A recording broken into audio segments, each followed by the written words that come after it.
On 22nd August 1485, two women unexpectedly inherited the responsibility of the House of York: Elizabeth of York, eldest daughter of King Edward IV, and his sister, Margaret of Burgundy. Neither had ever been intended for such a role. Henry Tudor had just triumphed over Richard III at the Battle of Bosworth, where the third and final Yorkist king fell in combat. With him, all the remaining Yorkist male heirs had lost. For Elizabeth and Margaret, however, the situation was different. Tudor had sworn to make Elizabeth his queen, and he would keep that oath. Meanwhile, Margaret, the sister of Edward and Richard, remained beyond his reach in Burgundy. Welcome back to Lemmy History. In a three-part series, I will explore the struggle between Elizabeth and Margaret for dominance over the House of York, and by extension, for England itself. Each episode is structured so that you can follow along without needing to watch the others. But of course, I'd love for you to watch all three. This is episode 1. Today, we will examine the road to Bosworth, focusing on Elizabeth and Richard. During this time, Margaret remained on the sidelines, and by the end of this video, we will uncover the reasons why. We will also explore why Elizabeth and her sisters were overlooked by their aunt when she sought out defeated Yorkists, and how a man who had been dead for years may have played a crucial role in these events. But first things first. The relationship between Elizabeth of York and Richard III is often depicted today in an overly romanticized way. Many claim that an affair took place between the king and his niece. Some even argue that Richard intended to marry her, citing his public declaration of 31st March 1485. A letter, which historian George Buck claimed to have seen in the first half of the 17th century, is frequently used as evidence that Elizabeth was passionately in love with her uncle. One of its most striking lines states that Elizabeth belonged to Richard in heart and in thoughts, in body and in all. However, this phrase appears in the largely forged Buck edition of 1646. In the original 1619 version, at least the words "in body" are absent. While the later version suggests a physical affair, the original text makes this interpretation far less certain. We will explore this in greater detail later. Nevertheless, authors such as Alison Weir have relied on this now-lost letter to paint Elizabeth as a love-struck young woman eagerly awaiting the death of Queen Anne Neville so she could be united with Richard. The letter was allegedly addressed to John Howard, who was meant to speak to Richard on Elizabeth's behalf. This reading gains traction from the Croyland Chronicle, which reports that even Richard's closest advisors, William Catesby and Richard Ratcliffe, believed the king wished to marry his niece. Even within Ricardian circles, this idea has gained significant traction. Richard's most eloquent defender, Paul Murray Kendall, speculates that Richard may have briefly considered Elizabeth as a possible wife, out of desperation and longing for an heir. According to Kendall, an unreliable council member leaked this information, and Polydore Virgil even names him Lord Chancellor Thomas Rotherham. Rotherham's involvement is intriguing and reflects a pattern we will encounter repeatedly. Initially, in 1483, after Edward IV's death, Rotherham sided with the Woodvilles. He supported the plan to sideline Richard, then Duke of Gloucester, and even handed over the Great Seal to Elizabeth Woodville while she and her children sought sanctuary in Westminster Abbey. However, on the 13th of May, 1483, under immense pressure from Richard, he surrendered it to John Russell. A month later, Richard had him arrested and briefly imprisoned, believing he was conspiring against him alongside William Hastings. Strikingly, Richard reinstated Rotherham as Lord Chancellor 2 years later, likely as a gesture of reconciliation. The assumption behind Rotherham's supposed leak about Richard's wedding plans is that he remained loyal to the Woodvilles. At court, the most prominent Woodville figure was Elizabeth herself, the very person at the heart of the marriage speculation. It is easy to imagine that Rotherham informed her, and that she, in turn, spread the news to sabotage the plan. According to Virgil, she firmly opposed such a marriage. The persistence of this marriage rumor is largely due to the enduring image of Elizabeth as a lovesick young woman, as well as the influence of Tudor propaganda, which positioned her as an enemy of Richard. In order to sustain this exaggerated narrative, later writers resorted to outright fabrications. One of the most infamous sources is the Most Pleasant Song of Lady Bessie, written by Humphrey Brereton, a servant of Thomas Stanley, Margaret Beaufort's husband. One particularly well-known stanza, which I have modernized for clarity, describes Elizabeth confronting Richard's corpse after the Battle of Bosworth. They struck his helmet until it crushed into his head, until the brain came out with blood. They didn't stop until he was dead. Then they carried him to Leicester and dragged his head beneath his feet. Bessie met him with a cheerful smile and greeted him with these words, "How do you feel about the killing of my dear brothers?" Clearly this is pure fiction. In reality, Elizabeth was 160 kilometers away at Sheriff Hutton Castle in Yorkshire when Richard was killed.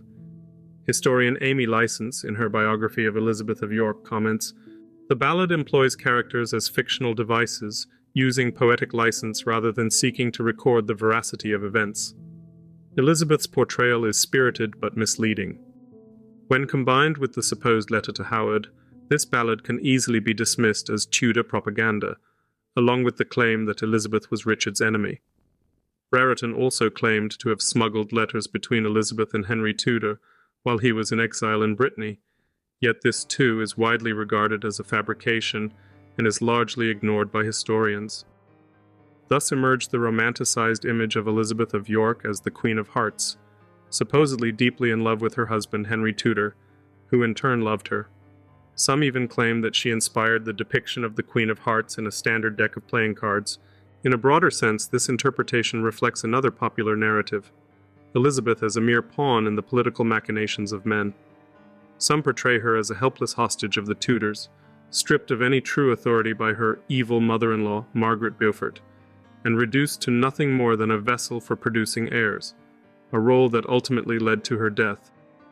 This same narrative suggests that the Tudors banished her mother, Elizabeth Woodville, to a convent, where she died in loneliness and neglect. Yet, this disregards the fact that Elizabeth Woodville and Margaret Beaufort had known each other for decades and shared a friendly relationship. Narratives shape historical interpretation, and this is not inherently problematic. However, when it comes to women, these narratives often take precedence over actual evidence. In recent years, historians have made increasing efforts to correct misconceptions about Elizabeth of York, especially regarding her relationship with Richard. The key clue regarding Elizabeth's letter to Howard actually dates back to the 19th century. At that time, historian James Gairdner noted that Edward IV had sent Howard to France to negotiate an engagement between his eldest daughter and the Dauphin. This alliance had been under discussion since Elizabeth was a toddler, and she was referred to as the Dauphine of France until December 1482, when the arrangement ultimately fell apart. Charles married Maximilian's daughter instead. This raises the question, could the letter have originated from this period? A distraught Elizabeth, anxious that the French king might doubt her loyalty, may have written to Howard to reassure King Louis XI of her steadfastness. Why this possibility has not been seriously considered so far becomes clear when we examine the text. Keeping in mind that, as previously mentioned, at least the words "in body" were later inserted. Elizabeth thanked Norfolk for his many courtesies and friendly offices, and then she prayed him as before in the cause of to be a mediator for her, the marnage to the king, who, as she wrote, was her only Ioye and her maker in the world, and that she was his in heart, in thoughts, in body, and in all. And then she intimated that the better half of February was all paced, and that she feared the queen would newer die, and these be her written with her own hand own words, and this is the sum of her letter. If the letter were indeed from 1480 and related to the French marriage negotiations, the reference to the Queen's condition would make no sense. However, a fragment of what is believed to be Buck's original text, preserved despite a fire, does not include this detail. The fragment reads like this. Notably, there is no mention of the Queen's illness or Elizabeth fearing that she would never die. It is also unclear whether more than half of February had passed. Most importantly, no names have survived in this version to confirm whether the king referred to was Richard or Louis.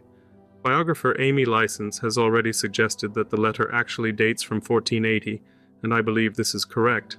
The letter does not concern Elizabeth's situation in 1485, but rather events 5 years earlier. A second important correction, proposed by Raitha Warnick, concerns Elizabeth's relationship with Margaret Beaufort. Contrary to the assumption that the two were rivals, Warnick argues convincingly that they were actually allies. Margaret, the mother of the future Henry VII, had served as a lady-in-waiting to Elizabeth Woodville, and the two women were known to be friends. A key historical example of their collaboration was their shared physician, Lewis Caerleon, who secretly transported messages between them in the summer of 1483.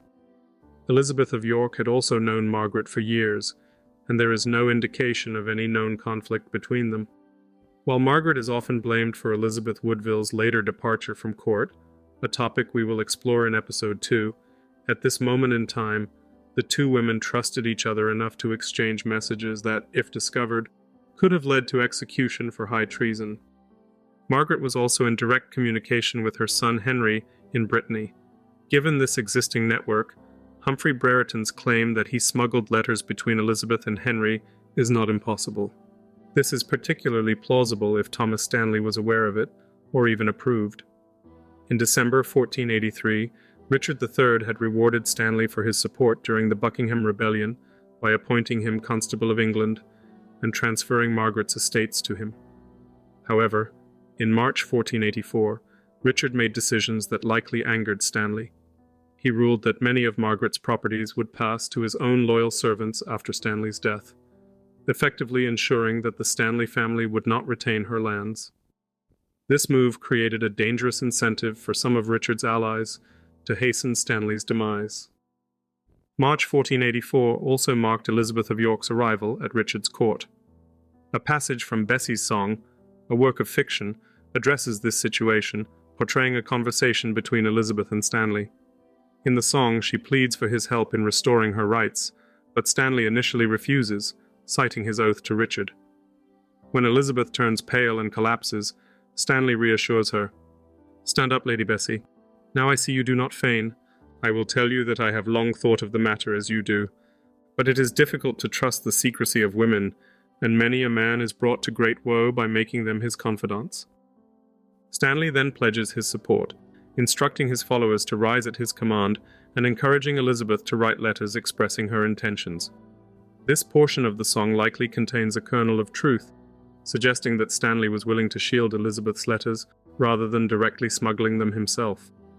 It is unlikely that a follower of Stanley would have written these lines without his knowledge and approval. We will explore later chapters to see that Elizabeth's letters were not only sent to Henry Tudor. Amy License even posits that Elizabeth may have acted as a spy for Henry and Margaret while at Richard's court. This same biographer also challenges the popular claim that Elizabeth wore an outfit identical to Queen Anne Neville's during Christmas 1483, something that was allegedly forbidden and interpreted as a public sign that Richard intended to replace Anne with Elizabeth. However, a more plausible explanation is that it was Anne who dressed like Elizabeth, not the other way around.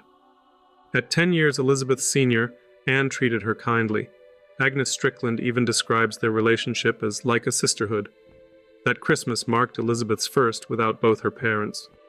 Anne, who had experienced similar losses, her father as a child, sanctuary in a church asylum, the death of a sister, may have shown solidarity with Elizabeth rather than rivalry. This leads us to the lingering question of whether Richard truly intended to marry his niece. Elizabeth had lost her claim to the English throne through Titulus Regius, but her inheritance rights remained recognized in Spain and Portugal, regions with a vested interest in her marriage. If Richard sent her abroad, her future husband could claim Edward IV's legacy. To prevent this, Richard attempted to arrange a double marriage. He would wed a Portuguese princess to solidify his rule, but the Portuguese rejected the proposal. Richard was thus caught in a bind. Henry Tudor had publicly vowed to marry Elizabeth by Christmas 1483. To preempt this, Richard considered marrying her himself, not only to secure his legitimacy but also to produce heirs. A church dispensation could resolve the issue of consanguinity. Richard's decision to keep Elizabeth at court likely stemmed from concerns that her supporters might attempt to smuggle her out of England. Westminster Abbey, where her family had sought sanctuary in 1483, was closely guarded by his loyal followers, commanded by John Nesfield of Yorkshire. Ultimately, we do not know how serious Richard was about the marriage. According to chroniclers, his closest advisers, Catesby and Ratcliffe, strongly opposed it, not out of respect for Anne Neville's memory, but because they feared Elizabeth might seek revenge for the executions of her uncle, Anthony Woodville, and half-brother, Richard Grey. Ratcliffe himself had overseen their deaths.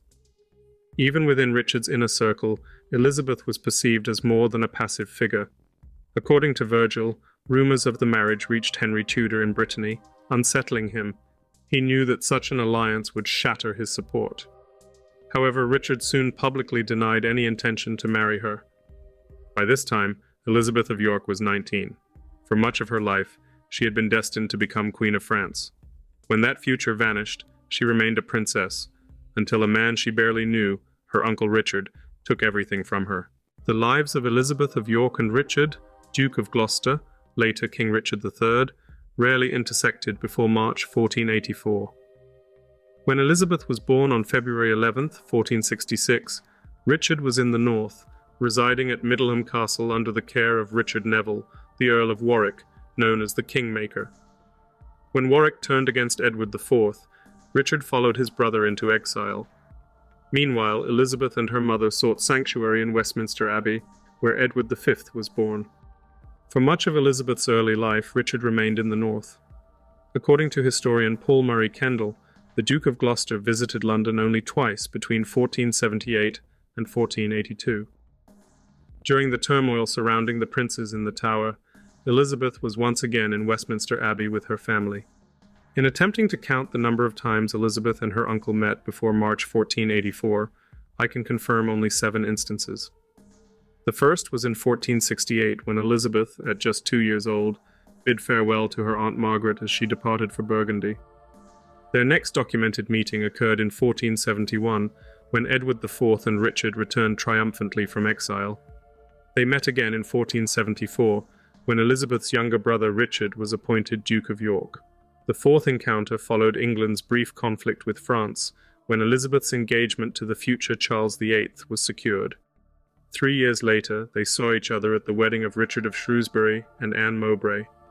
In 1480, Margaret of Burgundy visited England, marking the longest continuous period, 2 weeks, that uncle and niece ever spent together before 1484.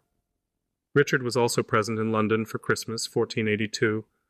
Thus, on average, Elizabeth and Richard saw each other less than once every 2 years. When they did meet, their time together was brief, and Richard was typically occupied with official matters, where Elizabeth was not a central focus. One of Elizabeth's earliest formative experiences was the first time she and her family sought sanctuary in 1470. Forced to flee under the cover of darkness, they barely reached Westminster Abbey before the advancing Lancastrian forces took control of London.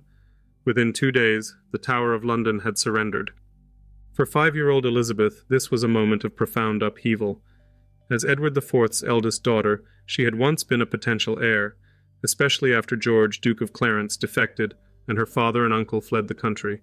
Now, she was a refugee. Her father was in grave danger, and her pregnant mother was forced to give birth in perilous conditions. It was the mentally unstable Henry VI who ultimately ensured Elizabeth Woodville receive medical care. Meanwhile, the forces that pursued them were men from the north, men her mother feared. Following this traumatic event, Elizabeth's fortunes seemed to rise. She was betrothed to the heir of France, and with the birth of her brothers, the burden of being a potential heir was lifted. She had been raised as the future Queen of France, surrounded by luxury. A passage from a contemporary parenting guide provides insight into how she was treated.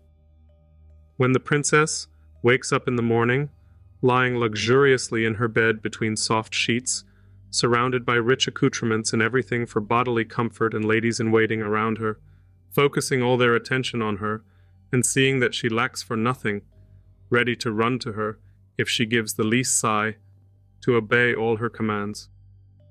Edward IV spared no expense in his daughter's upbringing. His financial records show that he spent £125 on an ornamental decoration for her at birth. Elizabeth was accustomed to celebrating Christmas with 2,000 guests, playing a central role as the fiancée of the French heir. Elizabeth's identity was built upon 3 pillars.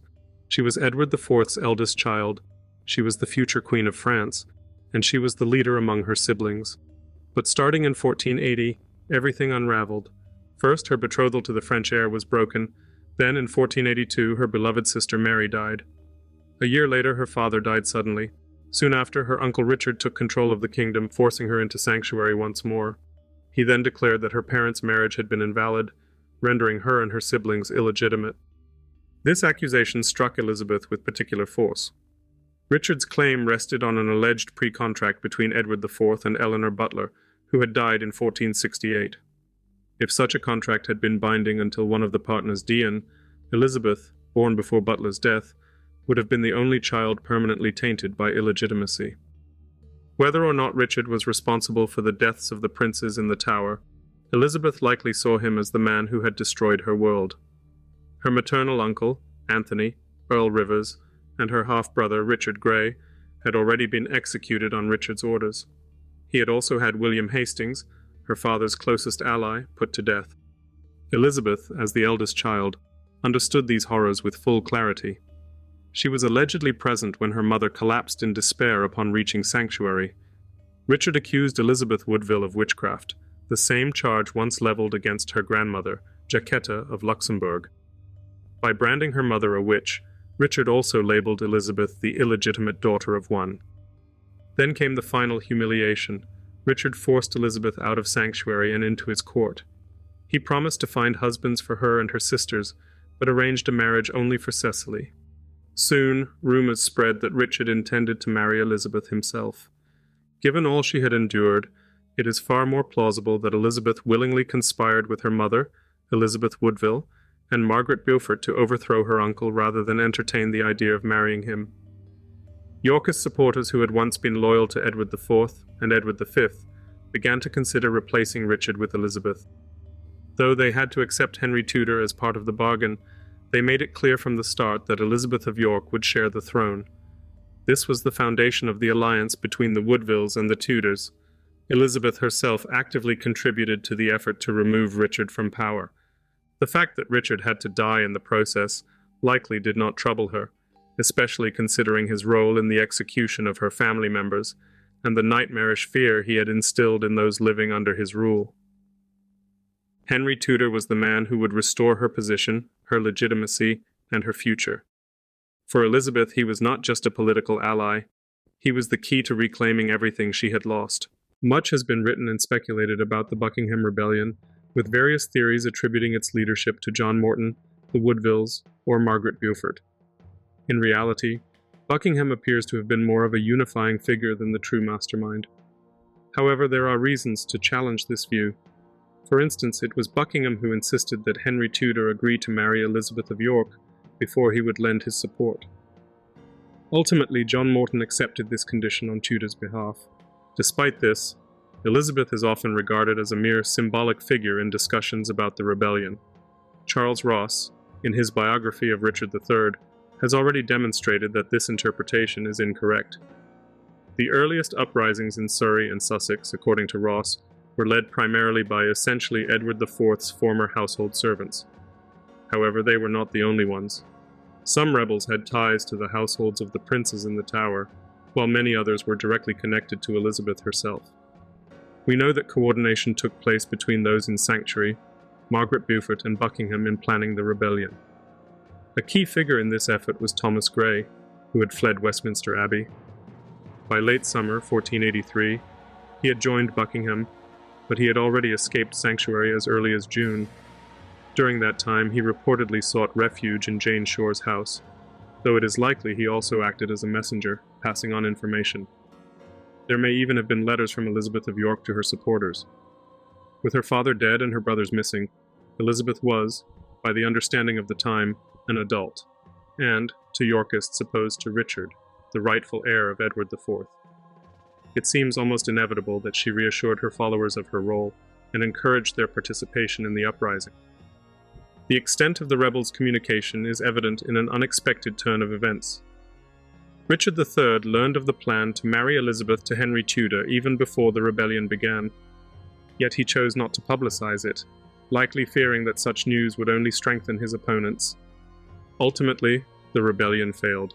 However, it succeeded in at least one critical way. It publicly undermined Richard's claim to be the sole legitimate heir of his brother. Many rebels whom Richard later sought to pardon struggled to accept his clemency because doing so required recognizing him as king.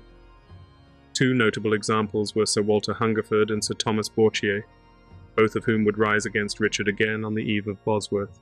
It is likely that their allegiance lay with the person they saw as Edward IV's true heir, his daughter, Elizabeth. This was yet another reason why Richard could not afford to lose control over her, and why she had to be removed from sanctuary. This adds another layer of significance to the proposed marriage. Richard's rise to power had fractured the House of York. The only way to reunite it was for the supporters of Edward IV and Edward V, who now saw Elizabeth as their rightful leader, to be persuaded to follow Richard instead.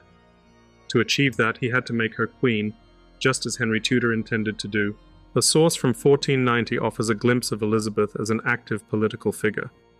She personally nominated several individuals as justices in heir for part of her estates, and Henry followed her recommendations. This was not merely a case of Elizabeth being handed a predetermined list of names with the expectation that she approved them. The final two names on the list, Thomas Saul and John Stanford, prove otherwise. These men had no known ties to the Tudors, but had been involved in minor projects under Edward IV. Elizabeth must have been familiar with them personally. One of her nominees, Reynold Bray, was a servant of Margaret Beaufort, and had been accused of participating in the Buckingham Rebellion. He was presumably pardoned by Richard, likely under the protection of Stanley. Interestingly, the source in question refers to a Reginald Bray, but this is almost certainly a simple clerical error. However, the two most striking names on Elizabeth's list are Richard Empson and Edmund Chatterton.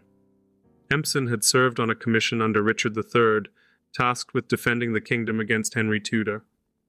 He would later rise to become Lord Chancellor under Henry, emerging as a key figure in early Tudor England.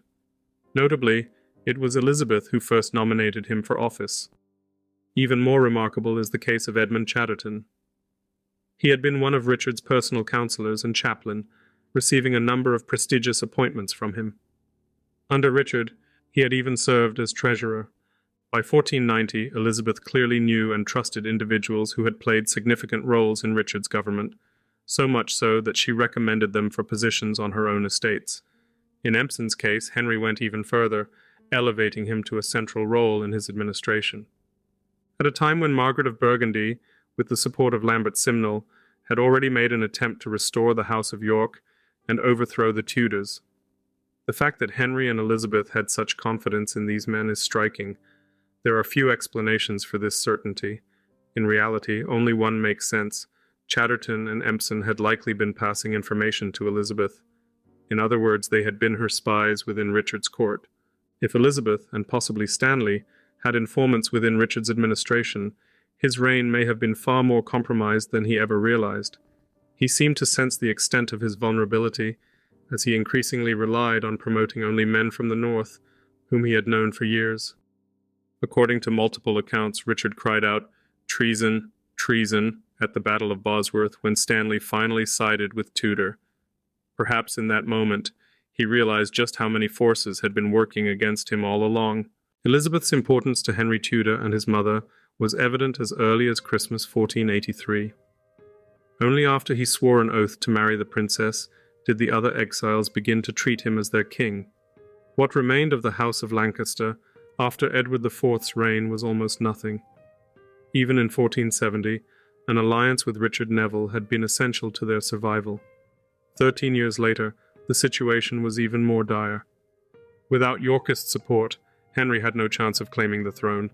By seizing the crown, Richard III had fractured his own house, paving the way for his downfall. However, the Yorkists who aligned themselves with Tudor remained highly aware that their leader was not a Yorkist himself. The most striking example of this tension was Thomas Grey, who was so eager to return to England that he had to be physically prevented from doing so after his mother, Elizabeth Woodville, called him back. Several prominent names among those who fought for Henry at the Battle of Bosworth further illustrate this dynamic. Sir John Savage, nephew of Lord Stanley, had fought for Edward IV at Barnet and Tewkesbury. By royal command, he had also accompanied Richard to Scotland in 1482, where he was knighted by the Duke of Gloucester. However, Richard III distrusted him due to his family ties to Stanley, which ultimately led to Savage becoming one of the men who invited Tudor to invade England in 1485. Welshman Rhys ap Thomas was so trusted by Elizabeth Woodville that she allowed him to receive her letters, which were delivered to him by Lewis Caerleon. Meanwhile, Sir William Stanley, a lifelong Yorkist, had remained loyal to Edward IV over Richard. His allegiance to Elizabeth of York was unwavering, at least until he later placed his support behind Perkin Warbeck, believing him to be one of Edward's lost sons. Many of the men who fought under Henry Tudor on August 22nd were not there for him personally, but for the House of York, believing Elizabeth to be its rightful heir. After securing the throne, Henry justified his rule on the basis of right of conquest, but he wasted no time in summoning Elizabeth to join him. There are claims that Margaret Beaufort attempted to reconsider the marriage between her son and the princess, but the evidence for this is weak. In December 1485, Parliament officially urged Henry to honor his oath, though this was likely unnecessary. The couple was already waiting for a papal dispensation. The wedding ring had long since been ordered. Some suggest that Henry deliberately delayed the marriage, wishing to be crowned first. However, given that the couple required both papal approval and the repeal of Titulus Regius by Parliament, this interpretation does not hold up. In less than 5 months, Henry restored all of Elizabeth's rights and married her. Even Edward IV had once kept his marriage to Elizabeth Woodville a secret for a longer period of time. But where does Margaret of Burgundy fit into all this? We do not know her immediate reaction to her brother Richard's death. He was not her favorite sibling, but she was fond of him. It was well known that her strongest affection was for George. For instance, when Richard and Edward were in exile in 1470, Margaret visited them but took special care to speak with her younger brother in private. She assured Richard that George would return to the family. Later, during her visit to England in 1480, she treated Richard kindly but showed a particular interest in their mother. Her relationship with Edward IV, however, was far from amicable. After Isabel Neville's death, Margaret had advocated for George to marry her stepdaughter, Mary of Burgundy. Edward forbade the match, which deeply disappointed her. As history would show, their relationship deteriorated even further. Edward ultimately had her favorite brother executed in 1478. Among the high nobility, it was almost customary to blame the Woodvilles for every unpopular decision made by Edward IV. Margaret, deeply religious like her mother Cecily, was no exception. In her eyes, it was the Woodvilles who had murdered her brother. She may not have liked that Richard benefited greatly from George's death, but her resentment remained focused on both Woodvilles. This brings us back to the accusations of witchcraft. Margaret, like all her siblings, had a strong sense of status.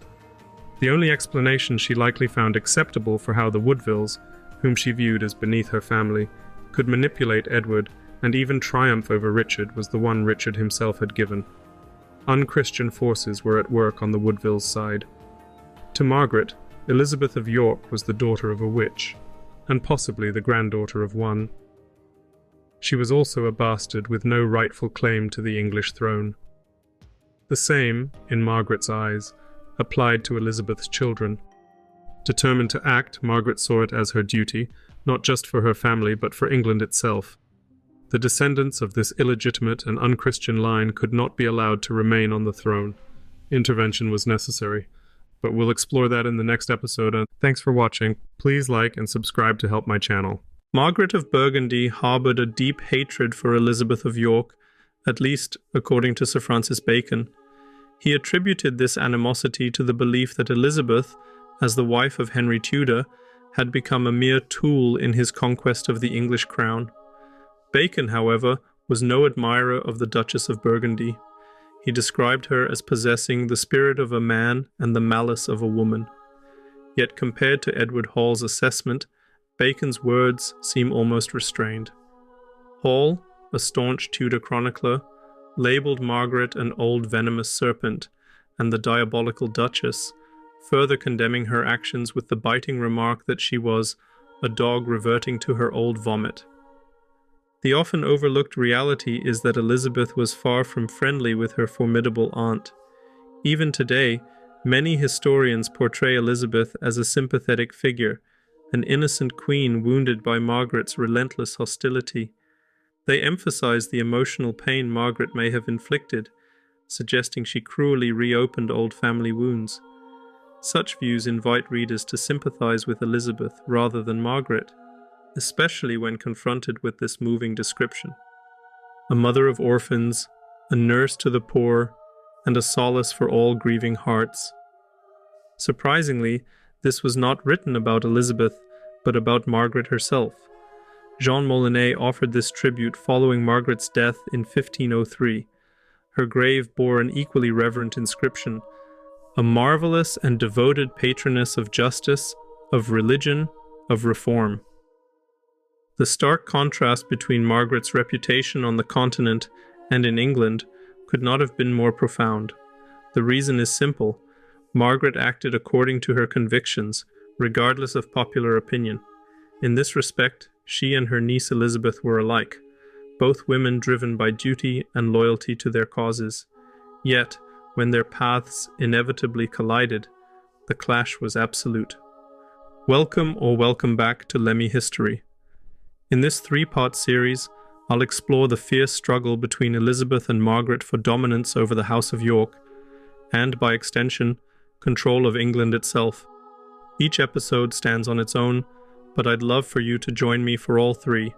This is episode 2. In this episode, we focus on two critical questions. First, how did Margaret of Burgundy rise to such power that she became the focal point for Yorkist exiles and the mastermind behind at least one invasion of England? Second, how did both Margaret and Elizabeth navigate a world where the House of York no longer held the throne, leaving them as its most prominent heiresses? Two relationships deserve our special attention: Margaret and the Woodvilles, as well as Margaret and her brother Edward IV. Margaret of Burgundy was born in 1446, and for the first 21 years of her life served as a pawn in the hands of the powerful men around her. Her father, Richard of York, had long planned to marry her into the influential Burgundian court. His chosen match was Charles, the son of Philip the Good, and Isabella of Burgundy, who would later earn the moniker Charles the Bold. There were sound political motives behind this plan.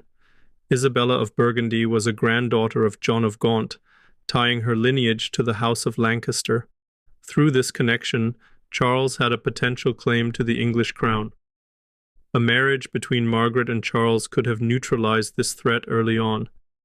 At the time, the Lancastrian cause therefore enjoyed two potential continental allies, Burgundy and France, the latter through Queen Margaret of Anjou.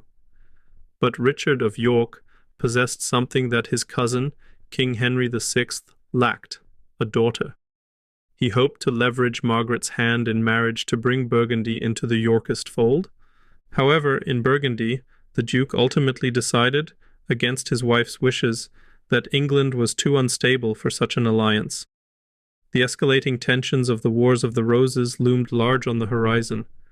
Instead, Charles married a French princess to ease relations with France, which had ambitions of annexing Burgundy. His first wife, Catherine of Valois, named after Henry VI's mother, died young at 18, leaving no children. Charles then wed Isabel de Bourbon, who bore him a daughter, Mary, before passing away in 1465. Isabel's death reopened the possibility of an English alliance. By then, Edward IV sat on the English throne and actively pursued a Burgundian connection to counter the Lancastrian threat. This concern may have influenced his decision to abandon marriage negotiations with France, knowing that even a French alliance wouldn't guarantee loyalty against the Lancastrians. Moreover, he couldn't afford to drive Burgundy away from him by wedding a princess from their hereditary enemy. Burgundy was crucial to English trade, and alienating the duchy could have inflicted severe economic harm on Edward's reign. At this point, Edward aimed to draw former Lancastrian allies into the Yorkist camp. His controversial marriage to Elizabeth Woodville aligned with this strategy, as did the renewed push for the Burgundian alliance. Edward even proposed a double marriage. Margaret would wed Charles, while his brother George, Duke of Clarence, would marry Mary of Burgundy. But the Burgundians rejected this plan, recognizing the transparent attempt to secure English control over Burgundy. All marriage talks were suspended. England briefly explored another match for Margaret, this time with Peter of Coimbra, King of Aragon and Count of Barcelona, but the negotiations ended when Peter died before any agreement could be finalized. With the Aragon alliance off the table, the Burgundian match resurfaced. By then, Edward had solidified his position. Henry VI was imprisoned in the Tower of London, and although Edward still lacked a male heir, he believed it was only a matter of time, since he now had fathered a daughter, Elizabeth of York. This security allowed him to drop the idea of marrying George into Burgundy and focus solely on Margaret's union with Charles. For the first time, Margaret emerged as an independent figure in her own story. In October 1467, she appeared before the Privy Council and officially agreed to marry Charles. The negotiations concluded swiftly. Edward promised a dowry of 200,000 crowns to be paid in 3 installments. Crucially, Margaret retained her inheritance rights to the English crown, a detail that would later prove significant. The treaties were finalized in March 1468, and Margaret set out for Burgundy, where she was greeted with immense celebration. The wedding festivities, which lasted 9 days, were hailed as some of the most magnificent of the 15th century. Margaret met her mother-in-law Isabella and her stepdaughter Mary before she even encountered Charles. The women bonded immediately, speaking for hours and forming lifelong friendships. Mary, then 11, needed a mother figure, and the deeply religious Margaret embraced this role wholeheartedly. There is no evidence to suggest anything but genuine affection between them. Her relationship with Charles, however, was far more complicated. Charles harbored a well-known aversion to women, at times even banning their presence from certain spaces. He soon began avoiding Margaret altogether. Between 1471 and 1475, they spent a mere 32 days together, after which they never met again. Despite their personal distance, Charles trusted Margaret politically. While he was frequently away on military campaigns, pursuing his vision of a Burgundian empire, Margaret stayed behind, not just to raise Mary, but also to govern. She recruited troops, managed diplomatic negotiations, and even led the resistance against a French invasion of Artois. As a politician, Margaret was defined by 2 core traits: her fierce enmity toward France and her profound religiosity. Louis XI, King of France, had slandered her reputation, spreading vile rumors about her virginity and character to prevent her marriage to Charles. He allegedly even dispatched a small fleet to intercept her on her journey to Burgundy. This, combined with Burgundy's deep-rooted hostility toward France, cemented Margaret's lifelong opposition to the French crown. It also complicated her view of her niece, Elizabeth of York, who should one day become Queen of France, at least according to the wishes of her father. Margaret's faith, however, was not merely personal, it was political. In the book Women of God and Arms, Nancy Bradley Warren highlights how Margaret wielded her piety as a tool of statecraft. Her religious devotion went beyond personal worship. It underpinned her political strategies and public persona. From the day she arrived in Burgundy, she managed her estates independently, eventually establishing her lifelong residence at her palace in Mechelen. Around 1470, Margaret received a unique gift, a book titled The Dialogue Between the Duchess of Burgundy and Jesus Christ, written by Nicholas Finet. In this allegorical text, a fictionalized Margaret seeks spiritual guidance from Christ on how to live a righteous life and secure salvation. The work served as both a devotional tool and a political blueprint. At one point, Jesus addresses her directly in this way: "My daughter, you have long been, and still are, a great lady in the world, sister of King Edward of England and wife of Charles, Duke of Burgundy." He praises her dedication to spiritual matters. "Presently you do very wisely because you apply yourself entirely to devotion and to spiritual things, leaving aside all earthly pomp and ornaments to the extent that it is permitted to you." But the message is also a political call to action. Always advance the common good. The fictional Margaret concludes with a reflection on her earthly duties. "You ask what my task was during this time? It was solely the care of men and women consecrated to God. And what of the learned? To them I gave benefices on the condition that they observe sacred law. And what of the nobles? And what of the disciples of Simon? They were badly received because they were seeking something that is forbidden to give. Margaret embodied these principles in what Warren terms strategic holiness and diplomatic devotion. In 1470, for example, she and her mother, Cecily Neville, persuaded George, Duke of Clarence, to abandon his alliance with the Kingmaker, Richard Neville, Earl of Warwick, and return to the Yorkist cause. Margaret also championed monastic reforms in Burgundy, strengthening her influence across religious and political networks.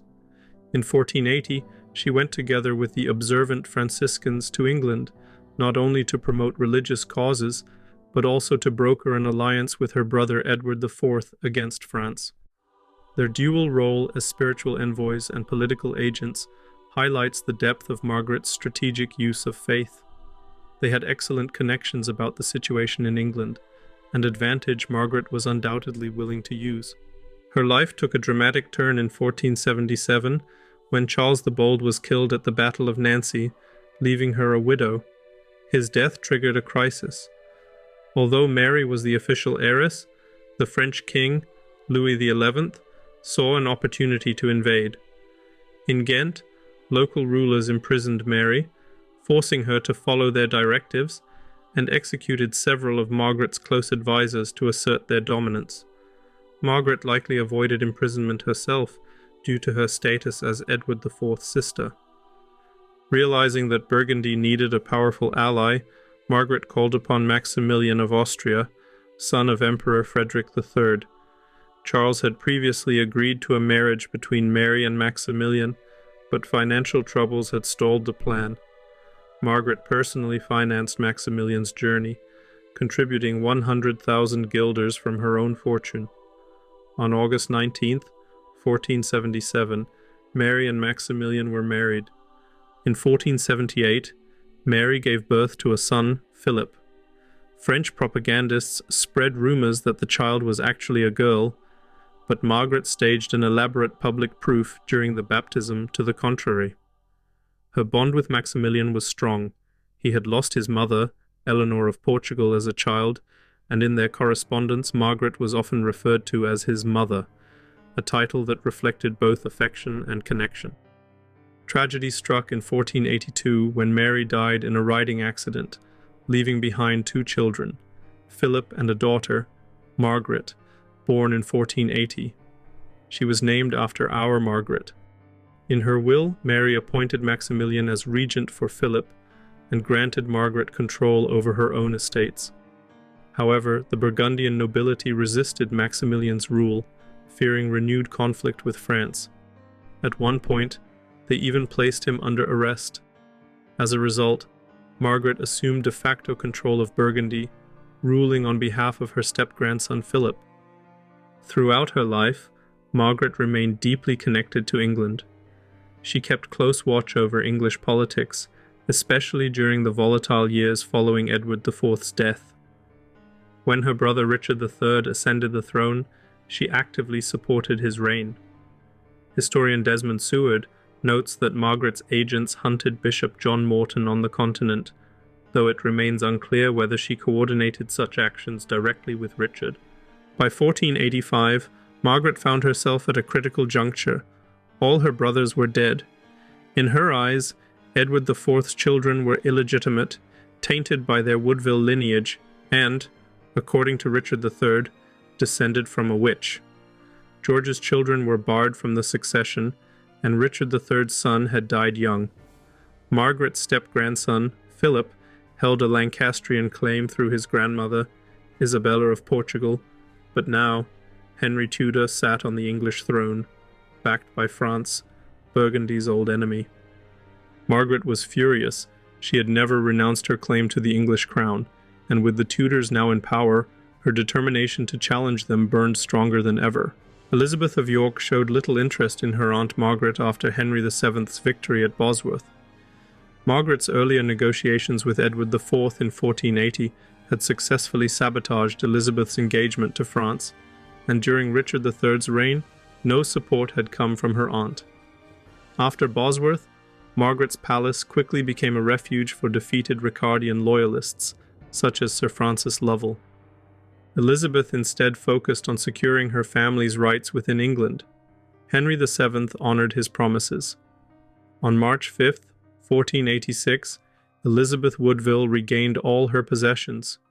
Just 7 months after Bosworth, it was as though Richard III's reign had never occurred, at least legally, for the mother of the new queen.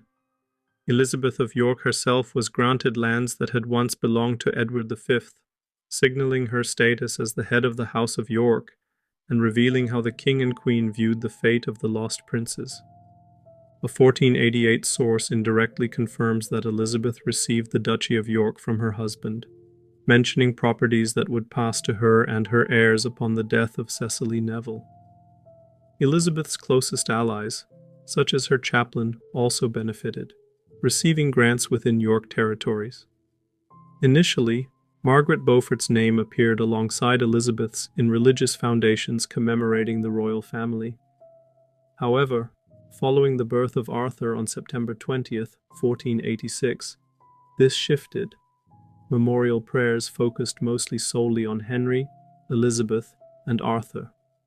Early portraits of Arthur notably lack the red rose of Lancaster. One even depicts him at age 11 with a white dandelion, subtly reinforcing his Yorkist heritage. Those who had supported Elizabeth during Richard's reign were rewarded. Archbishop Thomas Rotherham, for example, was recognized for allegedly exposing Richard III's controversial plan to marry his niece. Henry VII distributed grants to both Yorkists and Lancastrians, often placing Elizabeth ahead of his mother, Margaret Beaufort, in official records, reflecting her seniority as queen. Interestingly, Elizabeth and Margaret frequently appeared together in these documents, often in administrative matters, such as appointments within Westminster's St. Stephen's Chapel. This highlights a detail often overlooked: Elizabeth's expertise in organizing a royal court. While Henry VII lacked experience in this area, and Margaret Beaufort only had superficial knowledge, Elizabeth's familiarity with royal protocols was essential. Elizabeth's family was also considered in the new regime.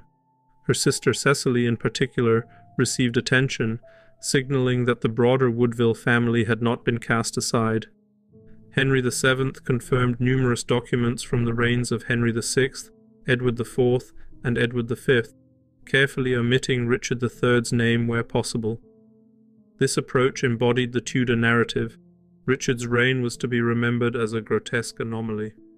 Later Tudor propagandists even emphasized his supposed physical deformities to solidify this image. With Henry and Elizabeth now on the throne, this anomaly was corrected. Henry eventually had Elizabeth crowned in 1487. Though her coronation had been delayed by her pregnancy with Arthur, an outbreak of illness following Henry's invasion, and the Simnel rebellion, it finally took place, symbolizing the consolidation of Tudor power. However, there was a lingering issue. England now had two York queens, Elizabeth Woodville and her daughter, Elizabeth of York.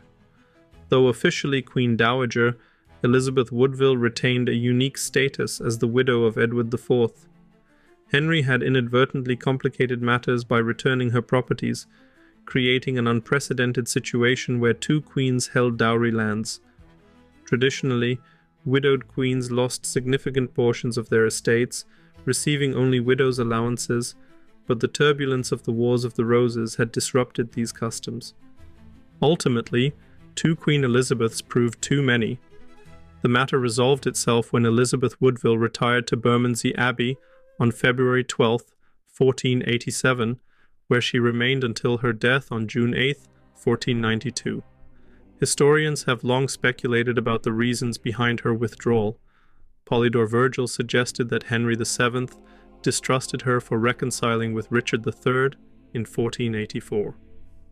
Others argue she lost a power struggle with Margaret Beaufort, or was implicated in Lambert Simnel's rebellion alongside John de la Pole and Sir Francis Lovell.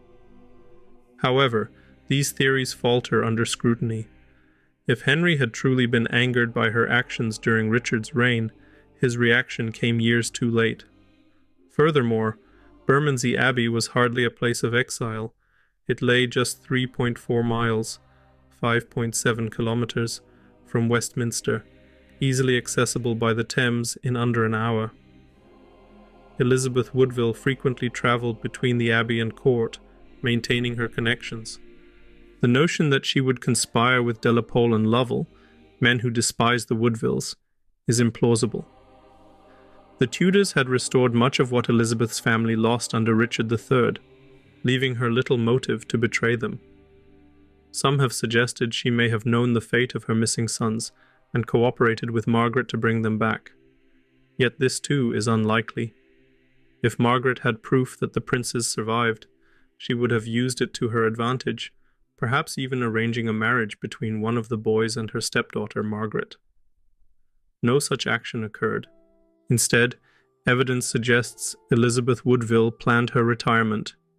She purchased a house on the abbey grounds in the summer of 1486, 6 months before de la Pole aligned with Margaret. She left court the day after her daughter's birthday, a personal milestone, and Henry VII later granted her a generous pension of 400 marks and income-producing lands. Elizabeth Woodville's withdrawal was a voluntary step, taken after she had secured her family's future. Her daughter sat on the throne, her grandson was heir, and the Woodville name had been restored. She continued to appear at important court events, such as the baptism of the future Henry VIII, but she recognized that her role in political life was complete. While it's possible Margaret Beaufort welcomed the Queen Mother's departure, or that Henry VII preferred not to be constantly reminded of Edward IV's legacy, these factors don't negate Elizabeth's agency in her decision. Her purchase of the Bermondsey house before Arthur's birth and her departure following her daughter's birthday suggest a carefully considered plan. Henry VII himself seemed to hold no ill will toward her. He even considered marrying Elizabeth Woodville to his enemy James III of Scotland, a move he would never have entertained had he seen her as a threat. In the end, Elizabeth Woodville chose to step away from politics, ensuring her family's legacy while finding peace in her final years. At this point, it is worth taking a closer look at Margaret's relationship with the Woodvilles. Notably, she never hosted any member of the family. Before diving into the inevitable debate over whether Perkin Warbeck was truly Richard of York, it's important to note that this topic will be covered extensively in the 3rd episode. Let's postpone that discussion until next week.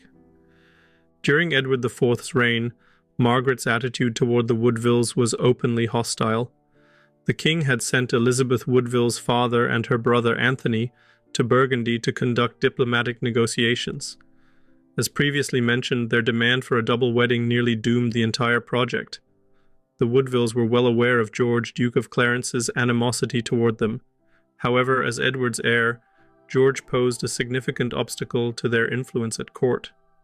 To strengthen their position, they sought to sideline him, especially after the birth of Elizabeth of York, which further solidified their family's status. This raises an intriguing question. Were the Woodvilles the ones who suggested to Edward that George should marry Mary of Burgundy? And if so, was this the reason they were sent to Burgundy in the first place? In this context, Dominic Mancini's observations are particularly revealing.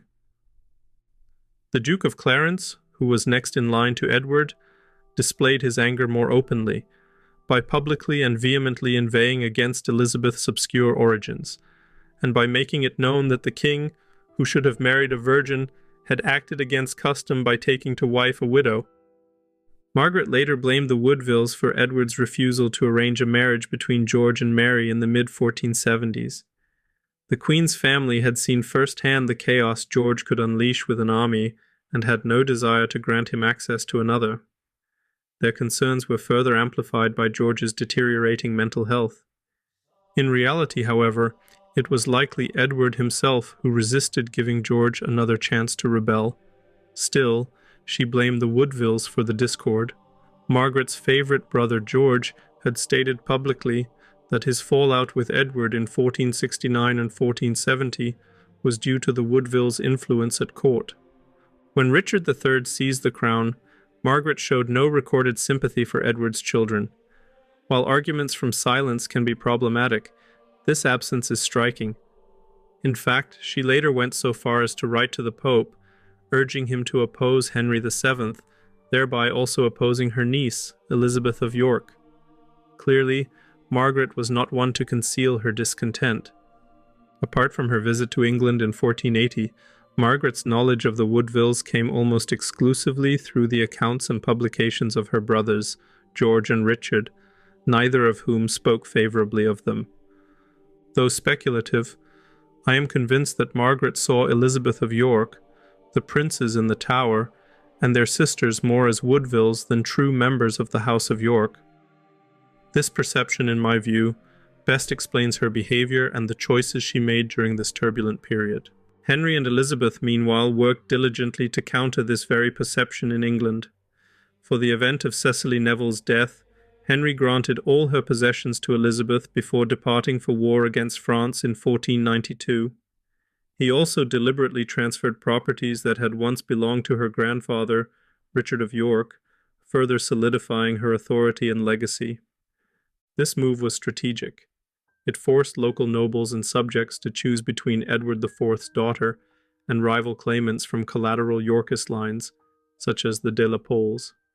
As discussed in Episode 1, Elizabeth was actively involved in managing her estates. She even nominated officials for her lands, with Henry formally confirming her decisions. This ensured there was no impression that she held her titles in name only, or that the king was sidelining her authority. Margaret Beaufort is famously remembered for becoming a femme sole at the end of the 15th century, a legal status allowing her to manage her own estates and conduct business independently. What is often overlooked, however, is that Elizabeth of York had held this same status. Parliament had granted her this right immediately following her coronation, effectively making her the legal head of the House of York. The only distinction between her and a male counterpart in this role was biological. Elizabeth skillfully used this authority to integrate her Woodville family into Tudor circles, echoing the political strategies her mother had employed 2 decades earlier. For instance, Cecily of York married Margaret Beaufort's half-brother, strengthening ties between the families. The most notable example, however, was Jasper Tudor's marriage to Catherine Woodville, the former Queen's sister. Additionally, George's daughter Margaret married a Pole, not to be confused with the de la Poles, further weaving the families together. These alliances forged a bond of mutual destiny between the Tudors and the Woodville side of the House of York. Their futures were now intertwined. They would either rule together or fall together. It seems likely that Elizabeth instilled this sense of unity in the young Henry VIII, for whose education she was largely responsible until her death in 1503. Henry not only idolized his grandfather, Edward IV, but also surrounded himself with descendants of families who had been close to him. The Bourchiers are a prime example. John Bourchier, in particular, was regularly summoned to the House of Lords and enjoyed the king's backing when he married into the influential Howard family. In this way, Elizabeth continued the political strategies of her parents, prioritizing alliance building wherever possible. Yet, she understood the limits of diplomacy. Margaret of Burgundy, for instance, remained firmly outside these reconciliatory efforts. The relationship between Margaret of Burgundy and her brother, Edward IV, likely broke down irreparably in 1475. Despite Edward's deep admiration for Burgundy, he even modelled his royal court on its customs, and his gratitude for Charles the Bold's support during his exile in 1470 to 1471, tensions between them steadily escalated. Charles, too, had reasons to feel slighted. Though married to Margaret, he never openly declared allegiance to the House of York, a decision partially rooted in his ties to the House of Lancaster. Yet, this neutrality frustrated Edward. In a subtle move to assert dominance, Edward sent Charles the Order of the Garter, expecting the Duke to wear it as a public show of loyalty. Charles complied, but the gesture angered the French, who viewed it as a signal that Burgundy was now a vassal of England. Edward sought to deepen the rift between Burgundy and France, and in 1475, war broke out, pitting France against the combined forces of England and Burgundy. However, Edward's unexpected decision to negotiate peace with France caught his allies off guard. Margaret was particularly incensed. She had been present in the command tent when Edward made his decision. He had fueled hostilities with France only to abandon Burgundy at a critical moment. Worse still, he accepted French payment for peace and secured the betrothal of his eldest daughter to the French Dauphin. Edward was not impressed with the efforts of his brother-in-law on the battlefield. He felt betrayed by Charles and believed the Burgundians had misled him about their military strength. Old resentments resurfaced, especially memories of Charles's earlier refusal to fully acknowledge him. For Margaret, this moment was formative. She had grown into a formidable political figure on the continent, someone who expected to be treated with respect. Edward, however, showed little regard for her authority. He didn't feel obliged to listen to her counsel, a slight Margaret would not easily forget. Yet, there was one consolation. Her youngest brother, Richard, Duke of Gloucester, had been the loudest voice protesting Edward's decision. Though Edward dismissed Richard's objections, Margaret likely took note of her younger brother's stance, seeing in him a political ally who shared her perspective. The next blow came with the failed marriage alliance between Margaret's favoured brother, George, Duke of Clarence, and Mary of Burgundy. Edward had once supported this union but now forbade it outright.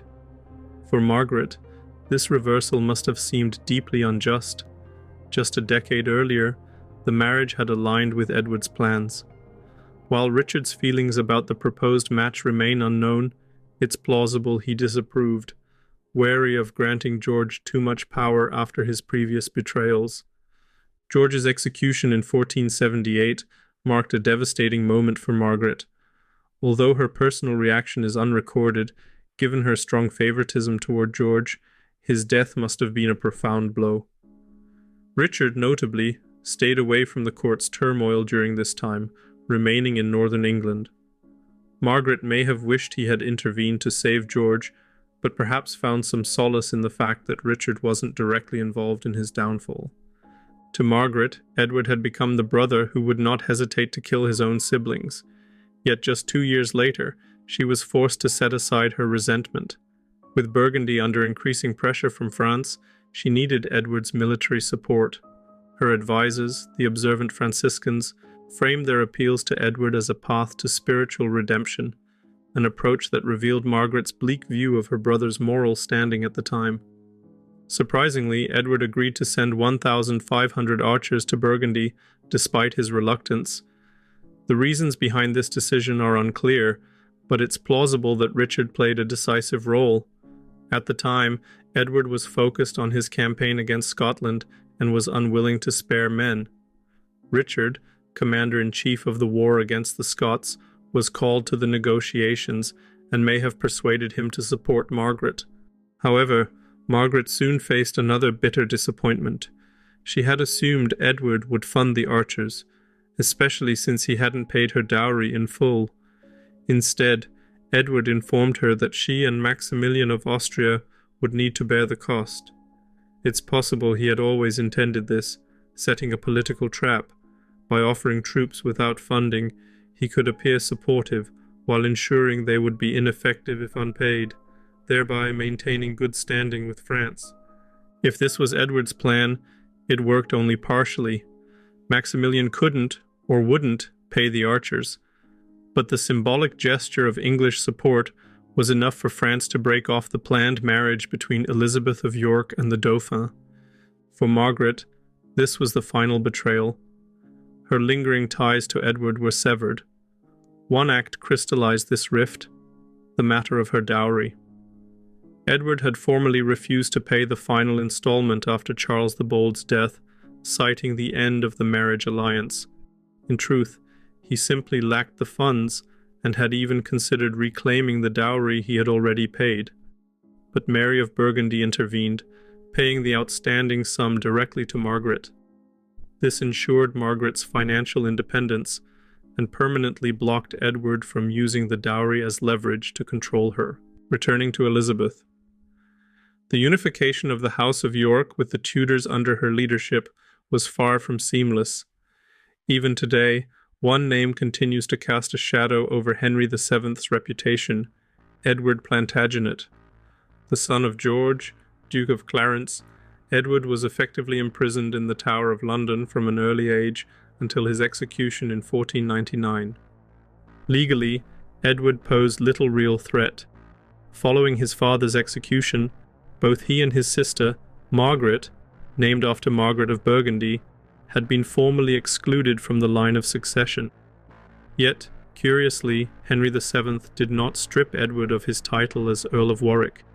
In fact, he even granted him the additional title of Earl of Salisbury, and personally covered the costs of Edward's long imprisonment in the Tower.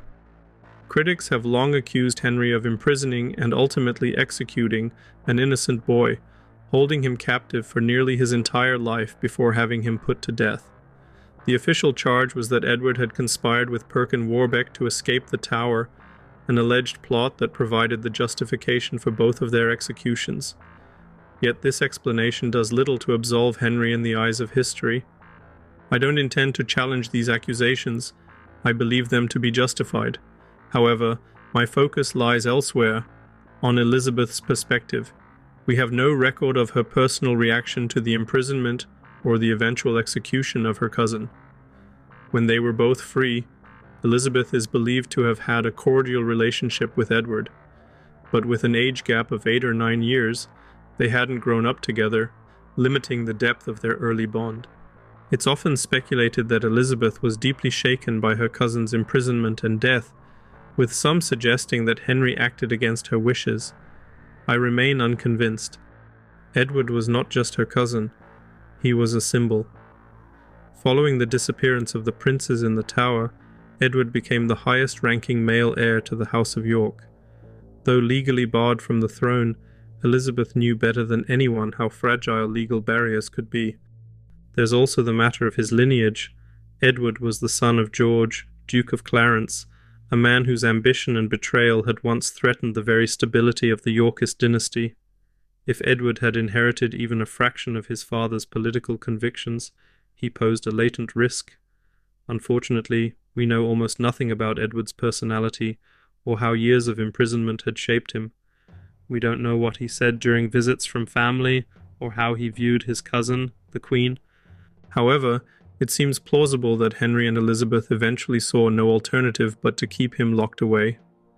Prolonged confinement likely bred resentment and frustration, and there are claims that Edward developed mental health issues during his imprisonment.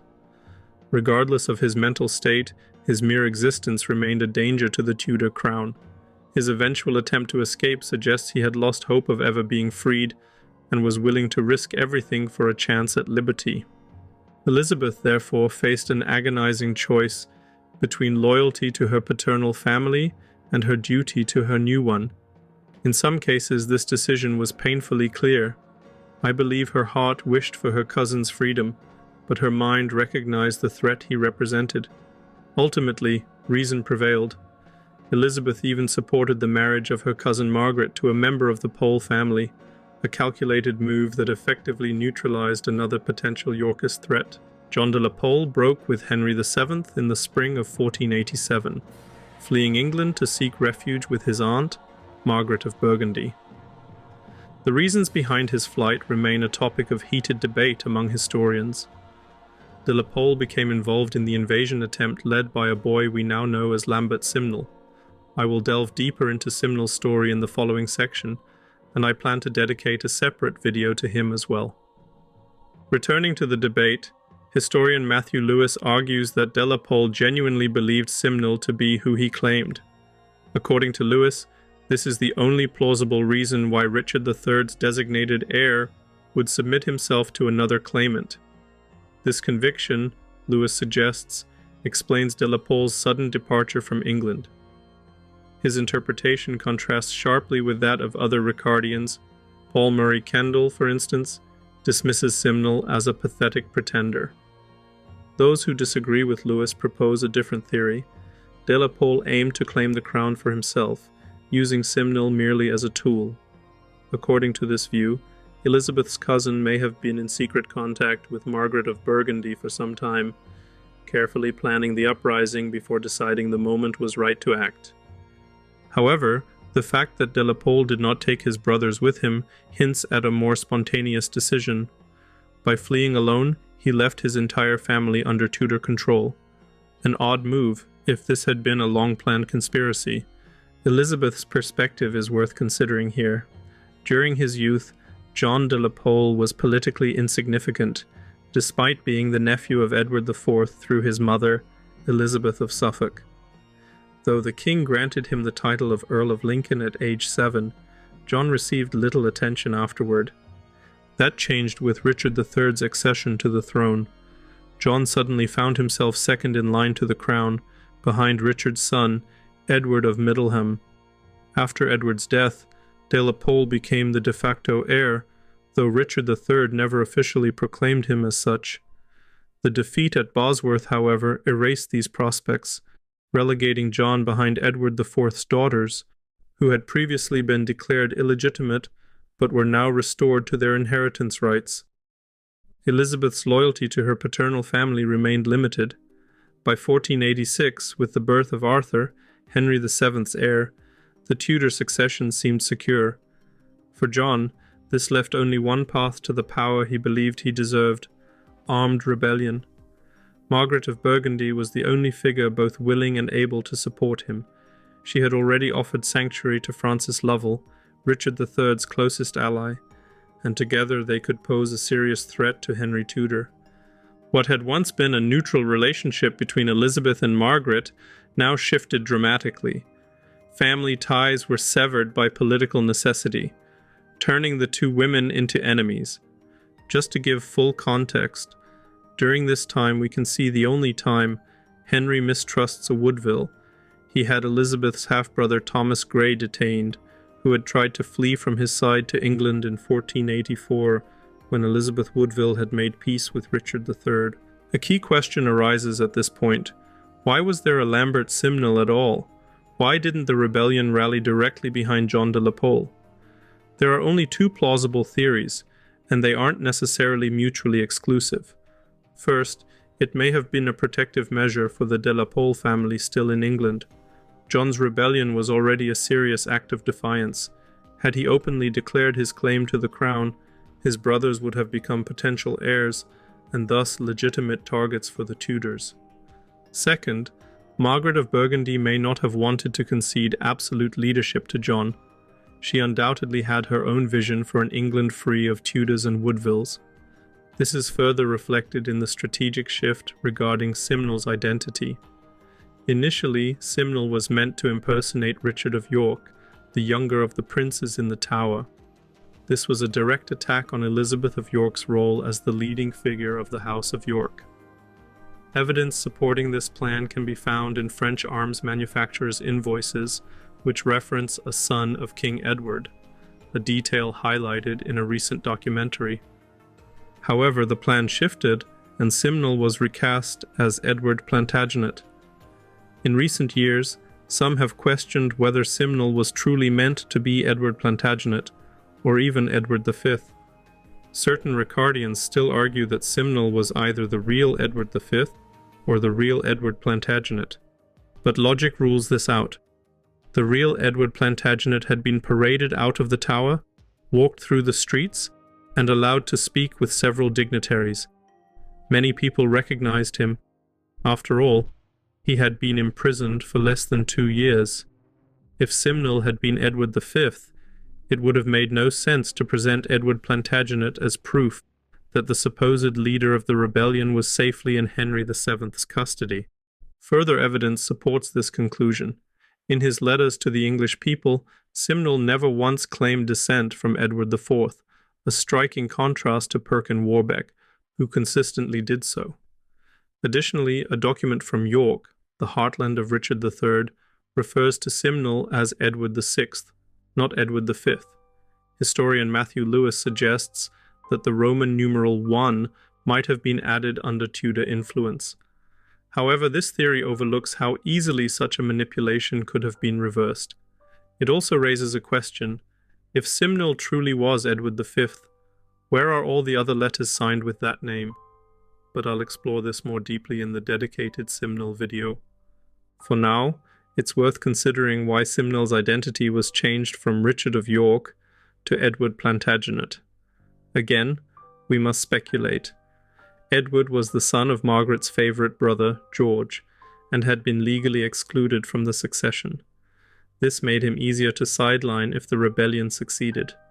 Crucially, Edward was alive, whereas Richard of York may not have been. Richard's name was a reminder of his tragic fate, which posed a strategic problem. Through Lovell and de la Pole, the rebellion was staged in Richard III's name, to fight under the banner of a boy who had lost his family, fortune, and legitimacy at the hands of his uncle invited public skepticism. It would have been easy to dismiss the claim as a lie. Moreover, Elizabeth Woodville, Richard's mother, was still alive. Her word would have carried decisive weight in the court of public opinion. These complications did not exist with Edward Plantaginet.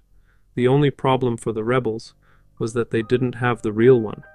They underestimated how big of a problem this was. Ultimately, it was Margaret who decided who Simnel would impersonate. She also oversaw his preparation, teaching him the basics of courtly behavior, and recruited 2,000 German mercenaries to support the invading force. In doing so, Margaret decisively fractured the House of York. As in Bosworth, former supporters of Edward IV found themselves on opposite sides of the battlefield. We know how the story ends. The campaign collapsed into disaster. De la Pole and Lovell had expected widespread support in England, but it never materialized. Outnumbered and outmatched, their forces were crushed by Henry's army in a battle that lasted only 3 hours. De la Pole was killed, sealing the rebellion's fate. As for Simnel, he was deemed so harmless that he wasn't even imprisoned. Instead, he was given a position at the royal court. Henry VII occasionally displayed him as a curiosity, but Simnel worked his way up from kitchen servant to falconer, eventually living out his days peacefully at court, even under Henry VIII. The failure of Simnel's rebellion cannot be fully understood without considering the role of Elizabeth. She embodied the living continuity of the House of York. Its legacy was present in her, along with the powerful symbolism of the old royal family. The Tudor rose would eventually come to represent the ultimate union of the houses of York and Lancaster, but at this point, Elizabeth herself was the key symbol of Yorkist legitimacy. Margaret of Burgundy took valuable lessons from Simnel's defeat. To succeed, it wasn't enough to send an army to England with promises of overthrowing the tyrannical Tudor king. The Yorkist nobility needed more than a figurehead. They needed a reason to defect. Even the North, which still held Richard III close to its heart, did not rise against Henry. Margaret realized she needed someone who could directly challenge Elizabeth's position, someone who could outshine her as the true embodiment of the Yorkist legacy. It had to be a figure who carried the weight of Edward IV and Edward V's lineage more clearly than Elizabeth herself. The memory of Richard III alone was not enough. To succeed, Margaret had to symbolically snatch the white rose from Elizabeth's grasp. But that's a story for the next episode. Thanks for watching. Don't forget to like and subscribe. The story of Perkin Warbeck cannot be told without Margaret of Burgundy and Elizabeth of York. Without his alleged aunt's support, Warbeck, who claimed to be Richard of Shrewsbury, could never have posed a serious threat to the young Tudor dynasty under Henry VII. He also turned against the woman believed to be his eldest sister. That woman, Elizabeth of York, was Henry's wife. Supporters of Warbeck's claim often highlight the lack of recorded reaction from Elizabeth, suggesting she recognized him as her brother and that her response was deliberately suppressed. However, this assumption is incorrect. Within the limits of her position, Elizabeth actively opposed Warbeck's challenge to the crown. Welcome back to Lemmy History. In this three-part series, I explore the struggle between Elizabeth and Margaret for dominance over the House of York and, by extension, for England itself. Each episode is designed to be followed independently, but of course I'd love for you to watch all three. This is episode 3, the final installment of the series. Before we dive in, I have 3 quick notes. First, I previously made a detailed video about Warbeck's life, which is linked in the description. I won't be repeating the full details of his story here. Second, I firmly believe he was an imposter. A few weeks ago, I released a video explaining my reasoning based on historical sources, also linked in the description. Third, I've covered the life of Richard of Shrewsbury in another video, which discusses what we know about him before his time in the Tower and explores what I believe was planned for his future. That video is linked as well. It always feels a bit awkward to encourage viewers to watch all my videos outright, so I'll put it this way. If you're fascinated by this topic and enjoy my approach to history, you'll find plenty more related content in the description. But for now, let's get into the final chapter of this series.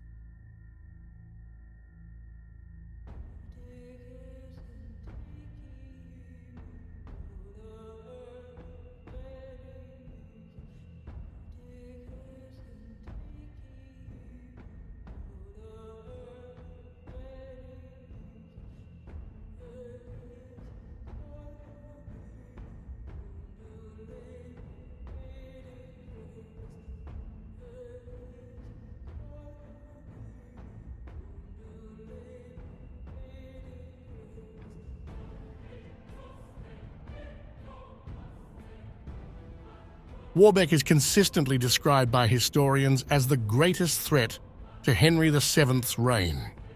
I share this view. However, the question arises, why was he considered so dangerous? Militarily, his challenge was far less serious than what we now call the Lambert-Simnel Rebellion. Henry VII never had to deploy a full army against him.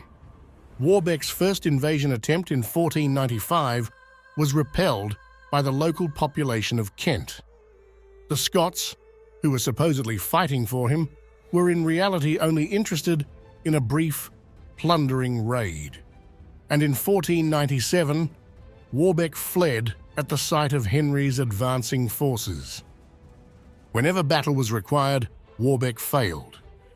He was unable to take Waterford in Ireland. Exeter refused to surrender to him.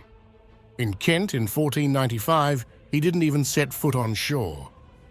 He was also repulsed by the brutality of his Scottish allies. The common people rarely rallied behind him, except for the rebels of 1497, who had already risen up and were decisively defeated. For them, Warbeck seemed to serve primarily as a figurehead, a convenient banner under which to mount another attempt against Henry.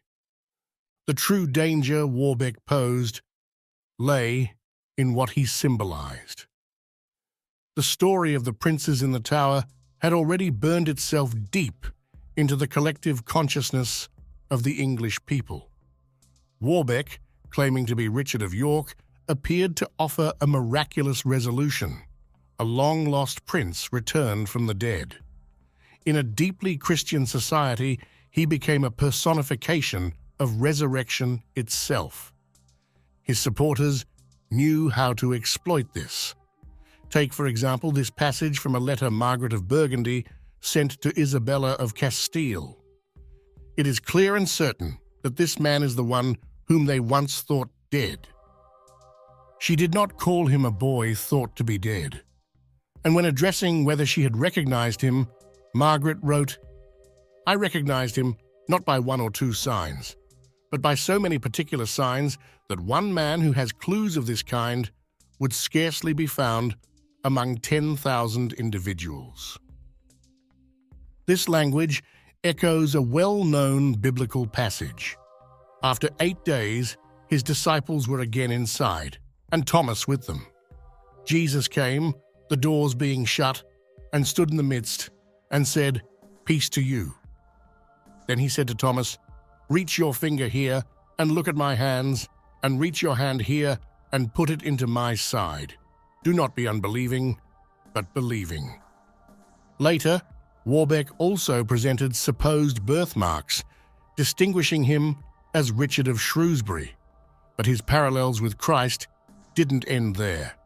Just as Jesus wandered from place to place and was recognized by many, Warbeck's own travels and the recognition he received, particularly in Ireland, were integral to his narrative.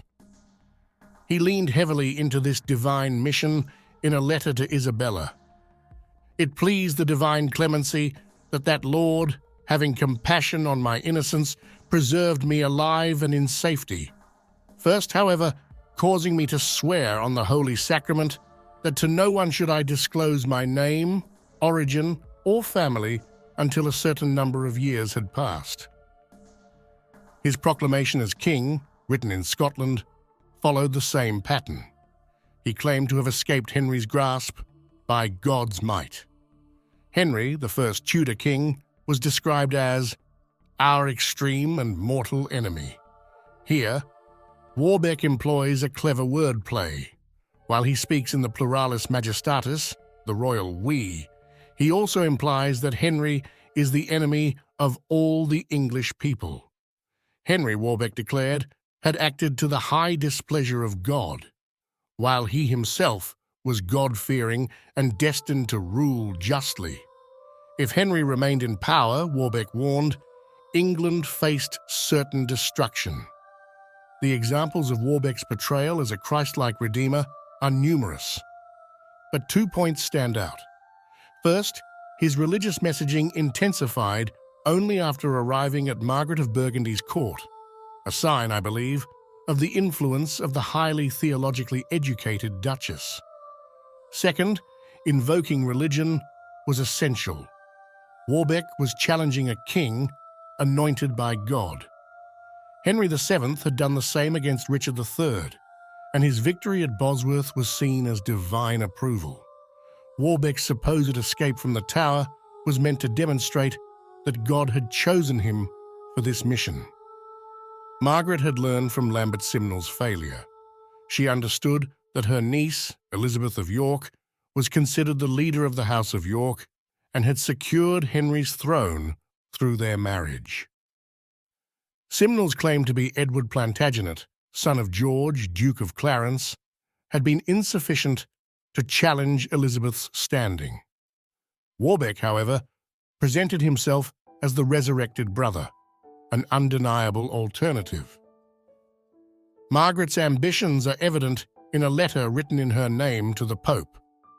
The original text is in Latin, and I translated it, first into my native German, then into English. It is advisable to verify my translation, but the key passage reads, My Reverend Mistress and the Reverend Lord Richard, son of the brother of the late King, together with the whole illustrious family of the House of York, their successors, and all who were or will be attached to them, are right in this matter. Here, Margaret speaks not only for herself, but also for Warbeck and the entire House of York. Since Elizabeth opposed them, she was implicitly excluded from the House of York in Margaret's eyes. This aligns with another letter to Isabella, in which Warbeck is described as the sole survivor of our family, with no qualifier such as the only male survivor. Interestingly, the letter to the Pope is the only document in which Elizabeth is mentioned by name.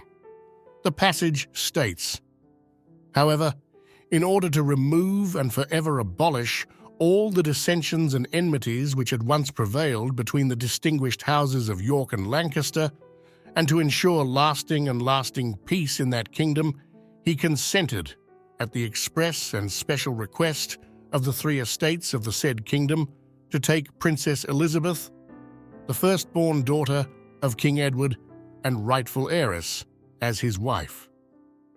Notably, it is not Margaret who designates Elizabeth as the rightful heir. It is the three estates. The letter continues, and this despite the fact that the illustrious Lord Richard, the lawful son of the late King Edward and heir to the paternal kingdom, is still alive, and although according to the laws and customs of the kingdom, it is impossible for a daughter to inherit in any way so long as a son or the son of a brother exists.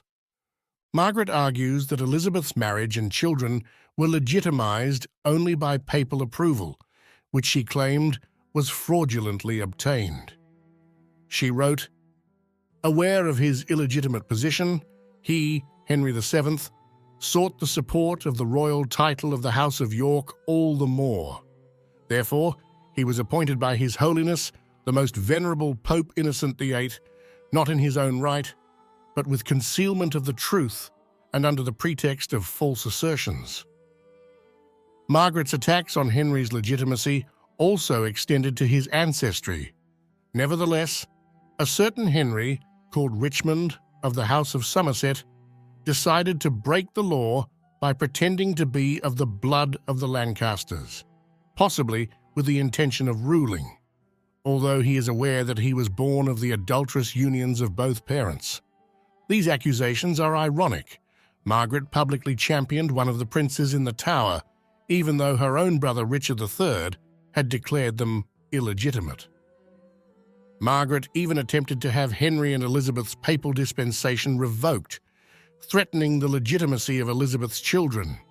This must have felt eerily familiar to Elizabeth, who, along with her children, was at one point taken to a fortress for safety, perhaps a calculated move by Henry to remind the public of the fate of the princes in the Tower. Ultimately, Warbeck's real danger wasn't his military prowess or his personal abilities. It was the idea of him, the hopes, desires, and longings he embodied. Unlike Simnel or the pitiful Edward Plantaginet, locked away in the Tower, Warbeck's story was compelling. People wanted it to be true, and in many ways, nothing has changed. History shifts our values, but some things remain constant. The murder of children is universally condemned. The fate of the princes in the Tower still haunts us. Warbeck, if real, offers an escape from that horror. But behind the myth, there was always someone guiding him on that path. The first historical trace of Warbeck dates back to September 1491, in the form of a letter from France promising support for the son of Clarence. Warbeck later indicated that this letter had been intended for him. In his correspondence with the Spanish monarchs, he wrote, "Thence being invited by the King of France, with many ships and attendants, and having been promised aid and assistance against Henry of Richmond, the wicked usurper of the Kingdom of England, I came to the aforesaid King of France, who received me honorably as a kinsman and friend." Unless we assume that the French crown simultaneously issued letters of support for both Warbeck and Edward Plantaginet, who was imprisoned in the Tower, it seems likely that Warbeck's original identity was that of Edward IV and Richard III's nephew. He indirectly confirmed this in his confession. While many dismiss his confession as unreliable due to the likelihood that it was made under duress, corroborating testimonies suggest that this particular detail was accurate. Warbeck himself claimed that he had not fabricated any of the identities attributed to him. Instead, others had imposed them upon him. Before being recognized as the younger of the princes in the Tower, he was reportedly identified as John de Pontefract, the illegitimate son of Richard III. There were also contemporary assertions, still taken seriously in some circles today, that he was an illegitimate son of Edward IV. As previously mentioned, Warbeck's recognition followed a biblical pattern. If he was indeed a pretender, his emergence from Flanders, a territory controlled by Margaret of Burgundy and Maximilian, suggests he was deliberately chosen. Margaret had learned from her failure with Lambert Simnel, and it was likely she who insisted that Warbeck embody one of the princes in the Tower. In her statements, she consistently omitted any prior identity and referred to him solely as Richard. This distinction was particularly important to her.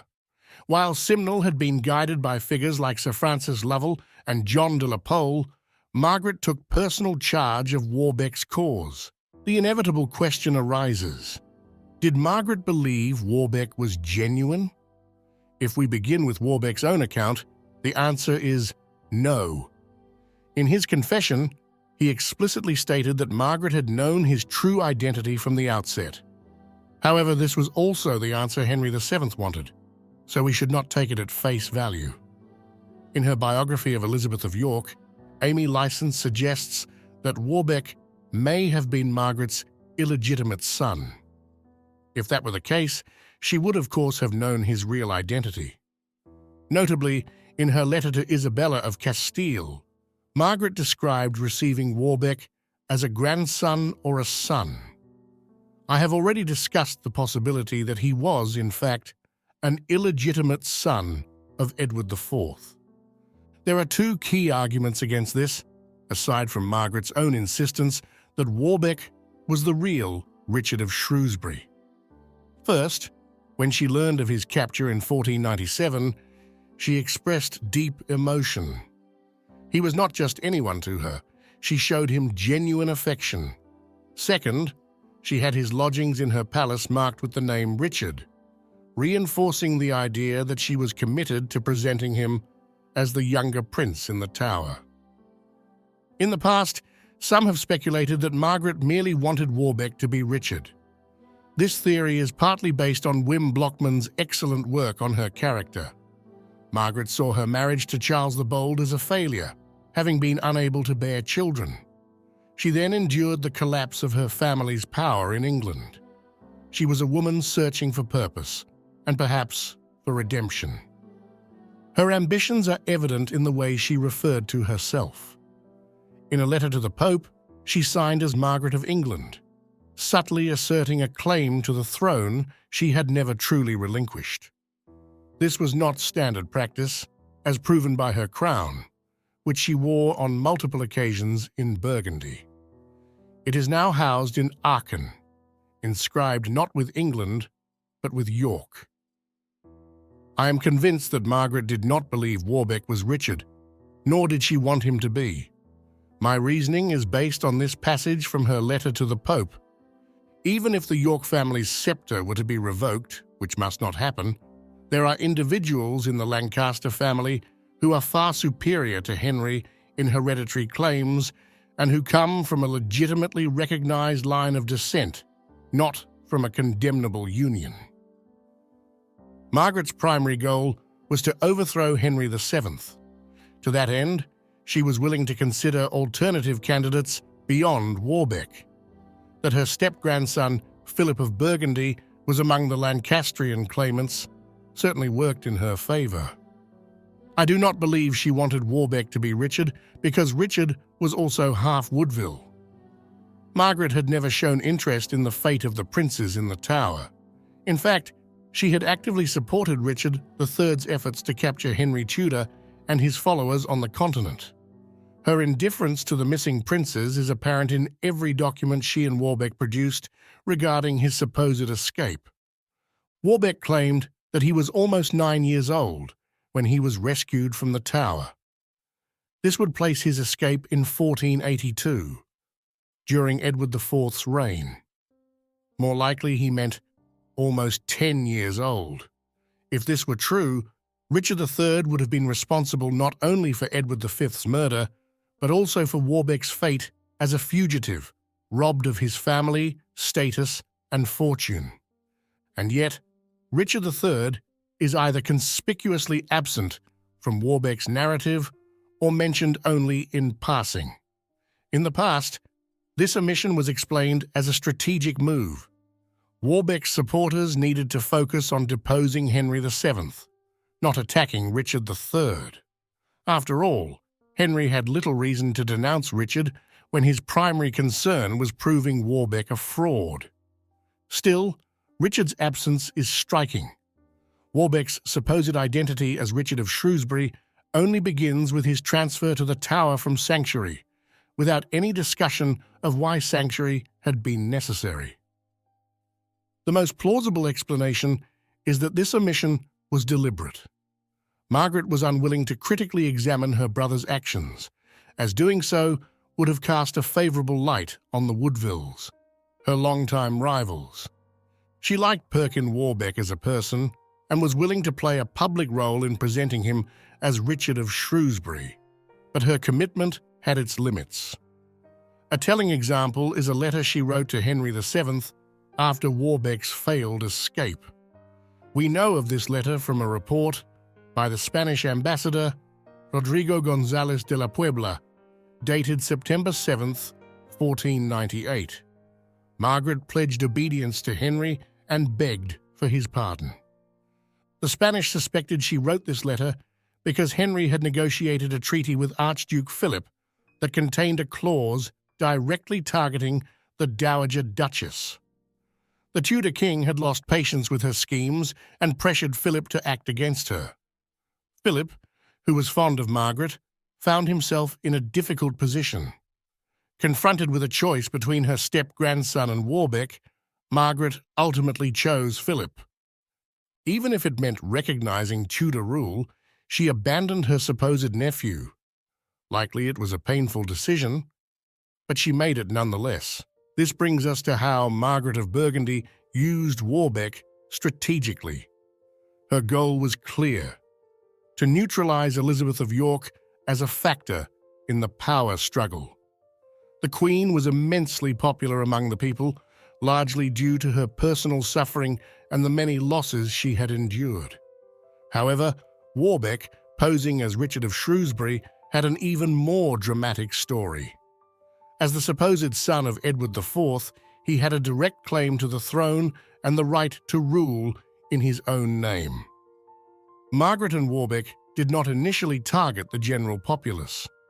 Instead, they focused on Yorkist loyalists within Henry VII's royal court, the very people who had played a crucial role in securing Henry's victory at the Battle of Bosworth out of loyalty to Elizabeth. Margaret and Warbeck sought to persuade these men to switch sides. Ideally, this would leave Henry unable to trust his closest allies. In a perfect scenario for Margaret and Warbeck, this would have led to Henry's immediate downfall. At the very least, it would have fostered suspicion and discord, weakening his hold on power. From later events, we know exactly whom Margaret and Warbeck aimed to recruit. Notably, none of these individuals had connections to the Woodville family. Their strategy was to appeal exclusively to former supporters of Edward IV, Edward V, and Richard III, who had no ties to Elizabeth's maternal relatives. This was the sharpest possible attack on Elizabeth from a distance. The loyalty of these men had secured her position. Without them, she and her family would be entirely dependent on the Tudors and their allies for protection. Margaret and Warbeck's view on this matter was unmistakable. Henry would abandon Elizabeth if necessary. Those who do not see Margaret as an enemy of Elizabeth often argue that this strategy was intended to alienate Elizabeth from her husband, forcing her to defect. This theory is also the basis for speculation, though it remains just that Elizabeth's paternal grandmother, Cecily Neville, supported Warbeck.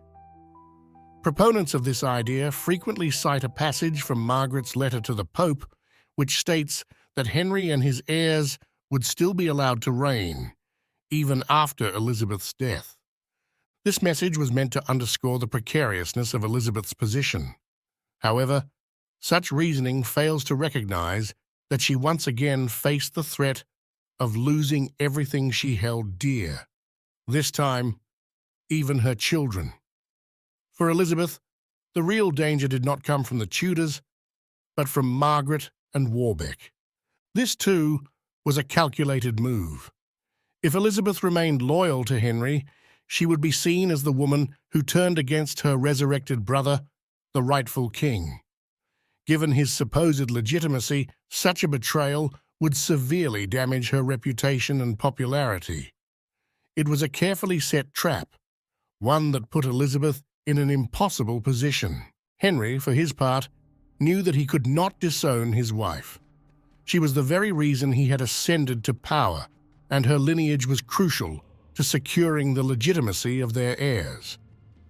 Historian Nathan Amian suggests that Henry never remarried after Elizabeth's death to avoid jeopardizing this legitimacy.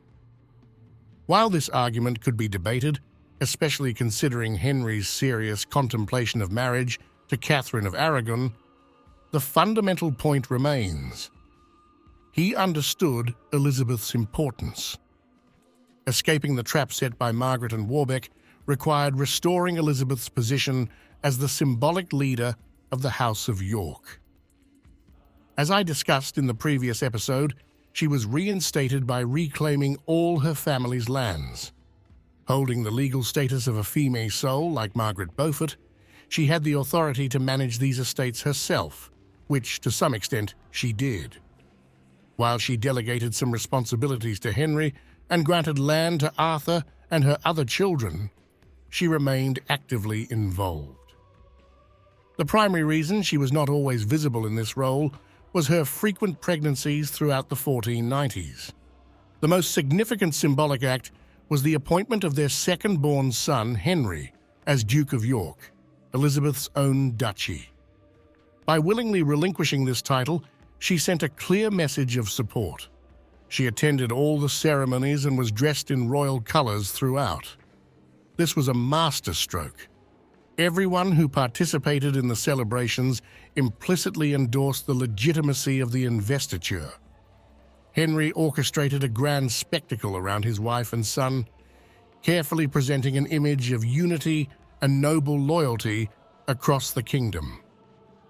That this message was successfully conveyed is evident in Margaret and Warbeck's repeated vocal objections to the creation of a Duke of York when, according to them, one already existed.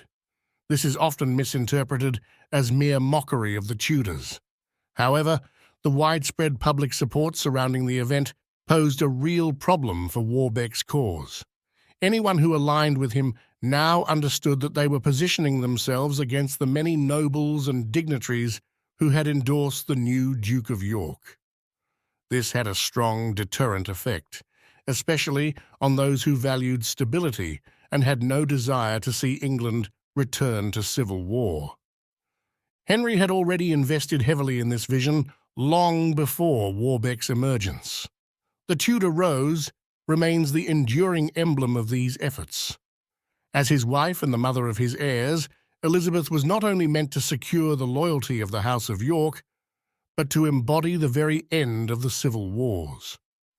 Warbeck symbolized conflict.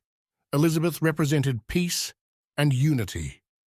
This was the new narrative the Tudors crafted to counter the myth of Richard's resurrection. Elizabeth's role in the fight against Warbeck was not limited to being a symbolic figure. She also took practical action. A common question is why she did not openly denounce Warbeck. However, this perspective overlooks her position. She was raised to be an obedient wife and a devoted mother, and her role did not involve making public political statements. This was the traditional gender expectation for a queen. Modern interpretations often misjudge this because women like Margaret Beaufort, Margaret of Anjou, and, to a lesser extent, Elizabeth Woodville acted outside these norms. However, both Margaret of Anjou and Elizabeth Woodville only did so when their husbands were either dead or incapable of acting publicly. The only exception was Margaret Beaufort, who consistently defied the expectations placed upon her as a woman. This contrast has shaped the perception that Margaret Beaufort wielded political power, while Elizabeth was merely a passive Tudor birthing machine. Yet there is little evidence to support this view. A frequently cited letter from the Spanish ambassador to his rulers states, "The Queen is a very noble woman and much beloved. She is kept in subjection by the mother of the king. It would be a good thing to write often to her and to show her a little love." However, what is often overlooked is that this letter is dated mid-July 1498, right when Elizabeth's new pregnancy had been discovered. Margaret Beaufort had established protocols dictating the behavior of pregnant queens at this time, which likely explains the ambassador's comment. Since this is the only known statement of its kind, it should be understood in that specific context. In contrast, the same ambassador reported in 1488 that he met Elizabeth alone without Henry present.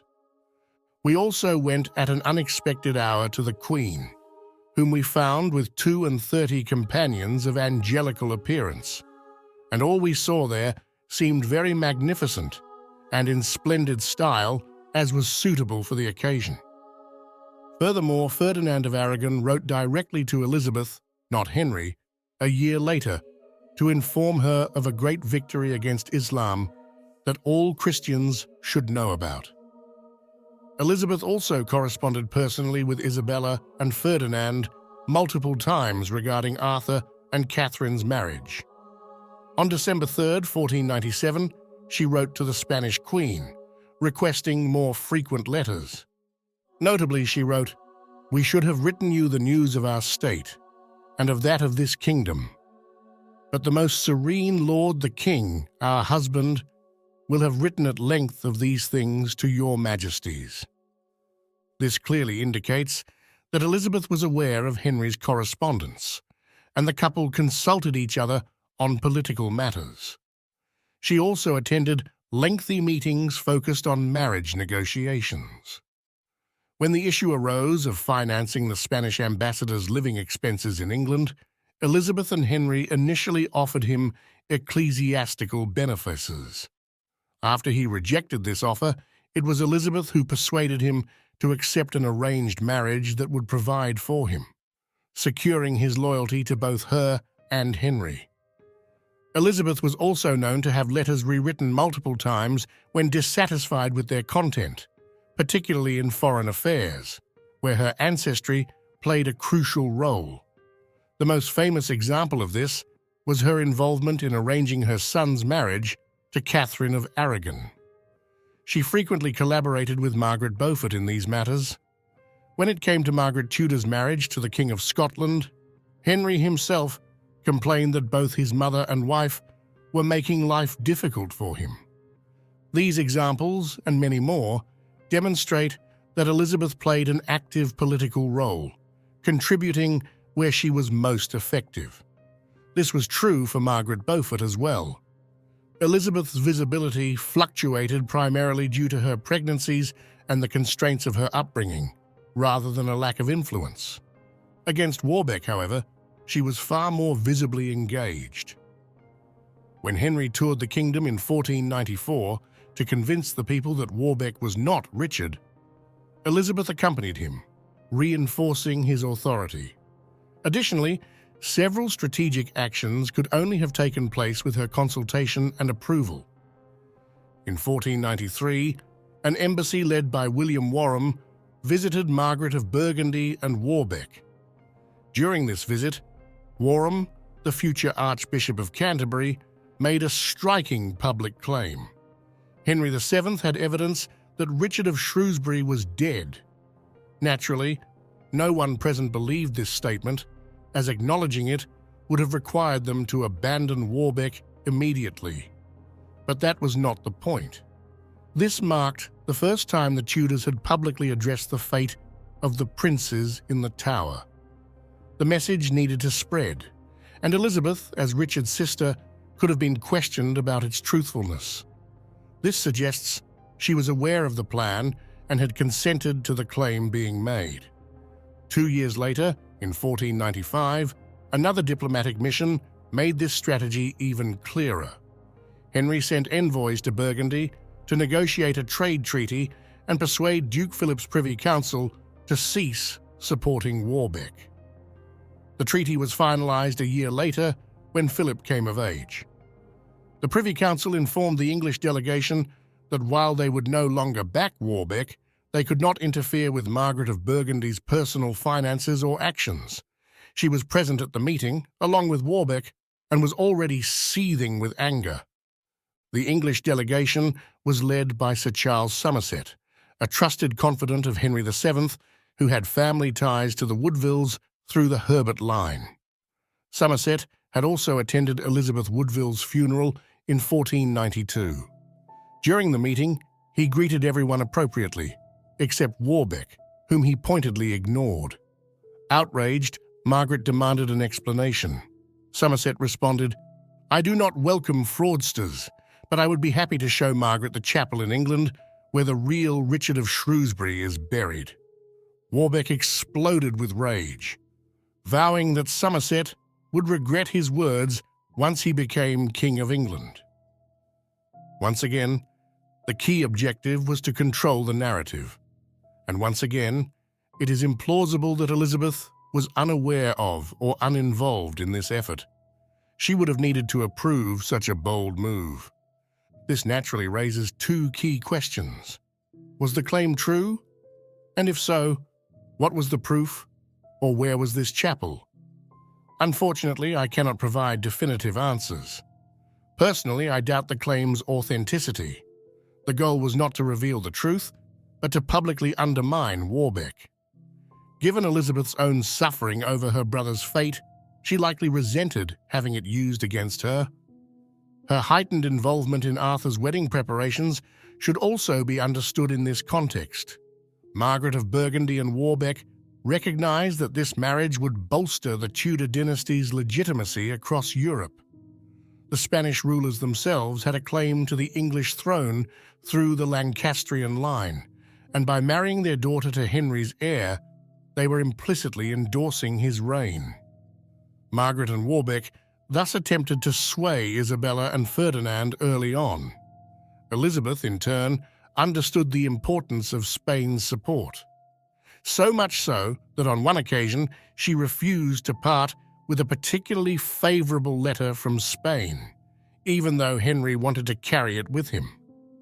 I titled this video Silent Screams to illustrate Elizabeth's strategy.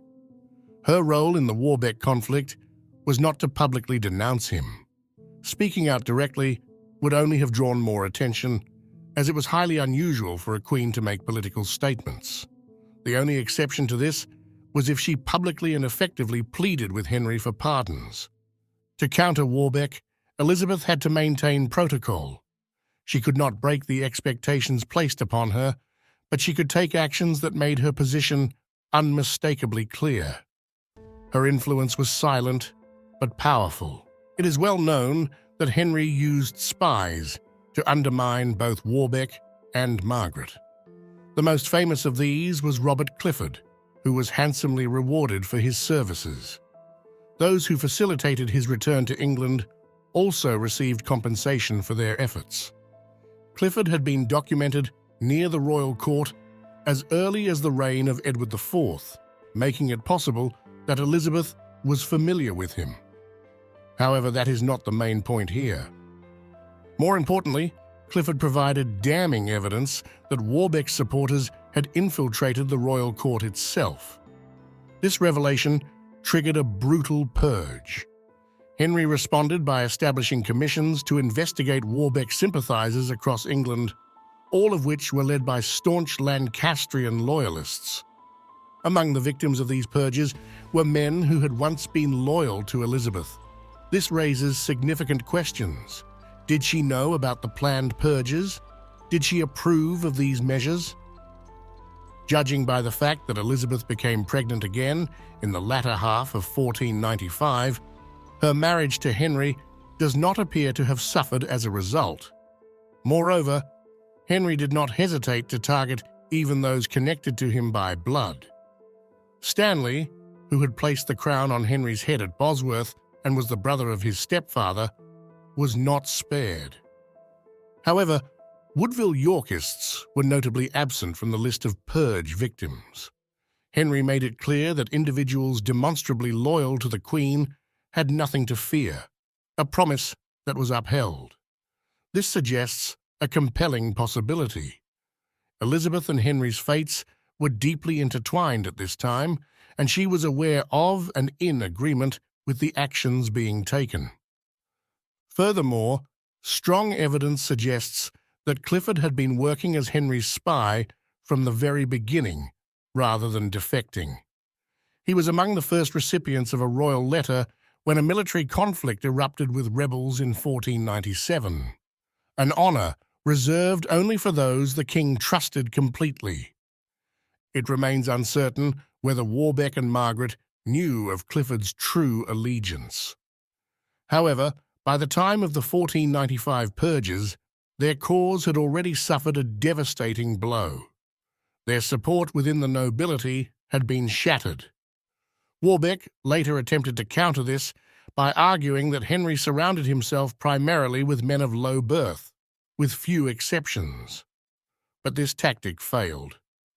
Ultimately, the idea that Henry's rule would bring stability and an end to civil war was far more appealing to the common people than Warbeck's narrative of miraculous survival, especially as cracks in his story began to show.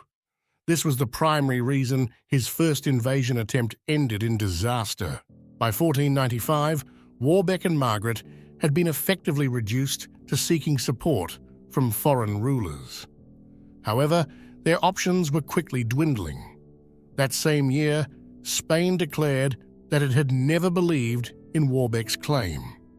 At the time, Spain was focused on persuading Henry to join the Holy League, and the Iberians exerted considerable pressure on Maximilian to withdraw his backing for Warbeck. Although Maximilian officially refused, he quietly stopped providing financial support. Margaret lost even more influence over Burgundy through the double marriage of her step-grandchildren, Philip and Margaret, to the Spanish royal family. Meanwhile, Henry repeatedly wrote to Princess Margaret, expressing his desire to welcome her to England and promising to receive her like a daughter. France had also ceased to be an ally to Warbeck, as King Charles was more concerned with preventing Henry from joining the Holy League. This left only Scotland. The young King James IV was eager for war with England, and Warbeck provided a convenient justification. Whether James truly believed in Warbeck's identity, genuinely supported the idea of restoring a Yorkist king, or simply assumed that the English people would rally behind them once the Scottish army crossed the border, remains uncertain. James treated Warbeck like a king, but carefully avoided crossing certain lines. He gave him Catherine Gordon, a distant relative, as a wife. However, their blood ties were distant enough that James could claim the marriage was merely a gesture of hospitality rather than proof that he fully accepted Warbeck's claim. The military actions that followed were nothing more than brief, plundering raids, and the English population did not rise in support of Warbeck. Politically, James lost interest in him at that point. Though he continued to treat Warbeck with kindness, he withdrew all serious backing. This may have been due, in part, to Warbeck himself. He reportedly expressed fear and discomfort over the violence, showing none of the qualities expected of a warrior king. Henry had also outmaneuvered Warbeck by proposing a marriage between his eldest daughter, Margaret, and James IV. James needed the financial advantages that such a marriage would bring, but in accepting the match, he was also implicitly recognizing Henry's legitimacy. It was a price he was willing to pay. Henry, determined to secure the union, pushed the marriage through despite opposition from both his wife and mother. He only agreed to send Margaret to Scotland a few years later. He even admitted to the Spanish ambassador that he knew his daughter was still too tender for marriage, but had no political choice. The greatest advantage Warbeck gained from his time in Scotland was his wife, Catherine Gordon. She remained by his side when he made his final attempt at securing the throne, this time leading a rebellion in Cornwall. The outcome is well known. He was defeated and captured by Henry. His wife soon surrendered to the Tudor king as well. Henry treated Catherine with kindness, though Elizabeth's biographer, Amy Licence, speculates that the Queen may have worried he was too kind. However, I have found no evidence to suggest an affair between Henry and Catherine, so I will leave that as speculation. Catherine went on to become one of Elizabeth's ladies-in-waiting and likely a close friend. She even played a ceremonial role at Elizabeth's funeral. As part of his strategy, Henry forced Warbeck to confess to Catherine that he was not Richard of Shrewsbury. Whether the king truly expected her to believe this remains doubtful. Regardless, Henry took further precautions, prohibiting the couple from sharing a bed. Officially, This was justified on the grounds that their marriage had been based on a lie and was therefore invalid. In reality, neither Henry nor Elizabeth wanted Catherine to become pregnant. Fictional accounts sometimes suggest that Catherine bore Warbeck a child, but there is no historical evidence to support this claim. Elizabeth's role in this situation was once again evident. By keeping Catherine in her household, she was able to ensure that no pregnancy occurred. As long as Warbeck was alive, and for the first 9 months after his execution, any child she bore would have been assumed to be his. To prevent such a possibility, Catherine needed to be monitored in a way that preserved her dignity. Elizabeth's household was the perfect solution. In later years, Catherine remarried several times. Yet in her will, she named all her husbands except for Warbeck. This omission may have been because their marriage was never truly recognized, or perhaps she simply wished to forget that chapter of her life. But what about the supposed siblings? Did Elizabeth and Warbeck ever meet? Anyone familiar with the subject knows that no recorded meeting exists. At least, no surviving source confirms such an encounter. However, there were 2 occasions when it was highly likely that Elizabeth and her alleged brother were in the same place at the same time. Both were present at the palaces of Richmond and Greenwich simultaneously. While this does not necessarily mean they met, it makes the possibility quite plausible. It is likely that no staged confrontation between them was ever intended. Had Henry used his wife to publicly deny Warbeck's claim that he was the younger prince from the Tower, he would have only reignited the controversy. Observers would have endlessly debated how convincing Elizabeth's denial was, which in turn could have fueled doubts about Warbeck's confession. In essence, such a spectacle would have implied that Henry himself was unsure whether his subjects truly believed Warbeck's admission. Politically, it was far wiser not to orchestrate a meeting between Elizabeth and Warbeck. If Henry had lacked trust in his wife, he could have used one of her sisters instead. Yet, as far as we know, none of Elizabeth's sisters ever expressed a desire to see Warbeck. It is worth considering that none of the sisters may have wanted to meet a man they likely viewed as someone who had stolen the identity of their deceased brother. The fact that centuries later some would interpret this absence of contact as proof that Henry feared someone might recognize Warbeck was almost certainly irrelevant to the decisions made at the time regarding the prisoner and his supposed relatives. Returning to Elizabeth's aunt. In principle, Margaret of Burgundy no longer played a political role after 1496. As I have already mentioned, she officially capitulated after Warbeck's capture in a letter. Amiens wonders if she could have been involved in Warbeck's escape attempt with Edward Plantaginet from the Tower in 1499. But there is no evidence to support this, and it was likely not the case. In the years that followed, Margaret was approached by Edmund and Richard de la Pole. She offered them temporary shelter and provisions before recommending them to Maximilian. However, this was nothing compared to the commitment she had shown in support of Simnel and Warbeck. This brings me to my speculation regarding what her ultimate goal for England might have been if she had succeeded. It is pure conjecture, but I believe she wanted to free George's son, Edward Plantaginet, and see him on the throne. This is likely why Simnel assumed his identity and why Margaret eventually gave up after Warbeck's failure. Her submission to Henry could have been an attempt to save her nephew's life. She must have known that the Spaniards were exerting significant pressure on Henry, and that for Catherine of Aragon to marry into England, both Warbeck and Edward would have to die. By the end of her life, Margaret had been thoroughly beaten when it came to England. However, she succeeded in preserving her name in Burgundy, which was perhaps the last victory she could claim. This brings us to the conclusion of this video and series. Elizabeth gave birth to their third son, Edmund, in March 1499. The pregnancy was considered high risk, and there were serious concerns for her life. By the end of the year, the Tudor world seemed to have stabilized. Warbeck and Edward Plantaginet were dead. Margaret of Burgundy had surrendered, and Henry and Elizabeth had 3 sons. The ideal bride had been secured for the crown prince. It appeared that the turbulence of the Wars of the Roses had finally been resolved. The couple looked forward to the prospect of ruling in peace and security.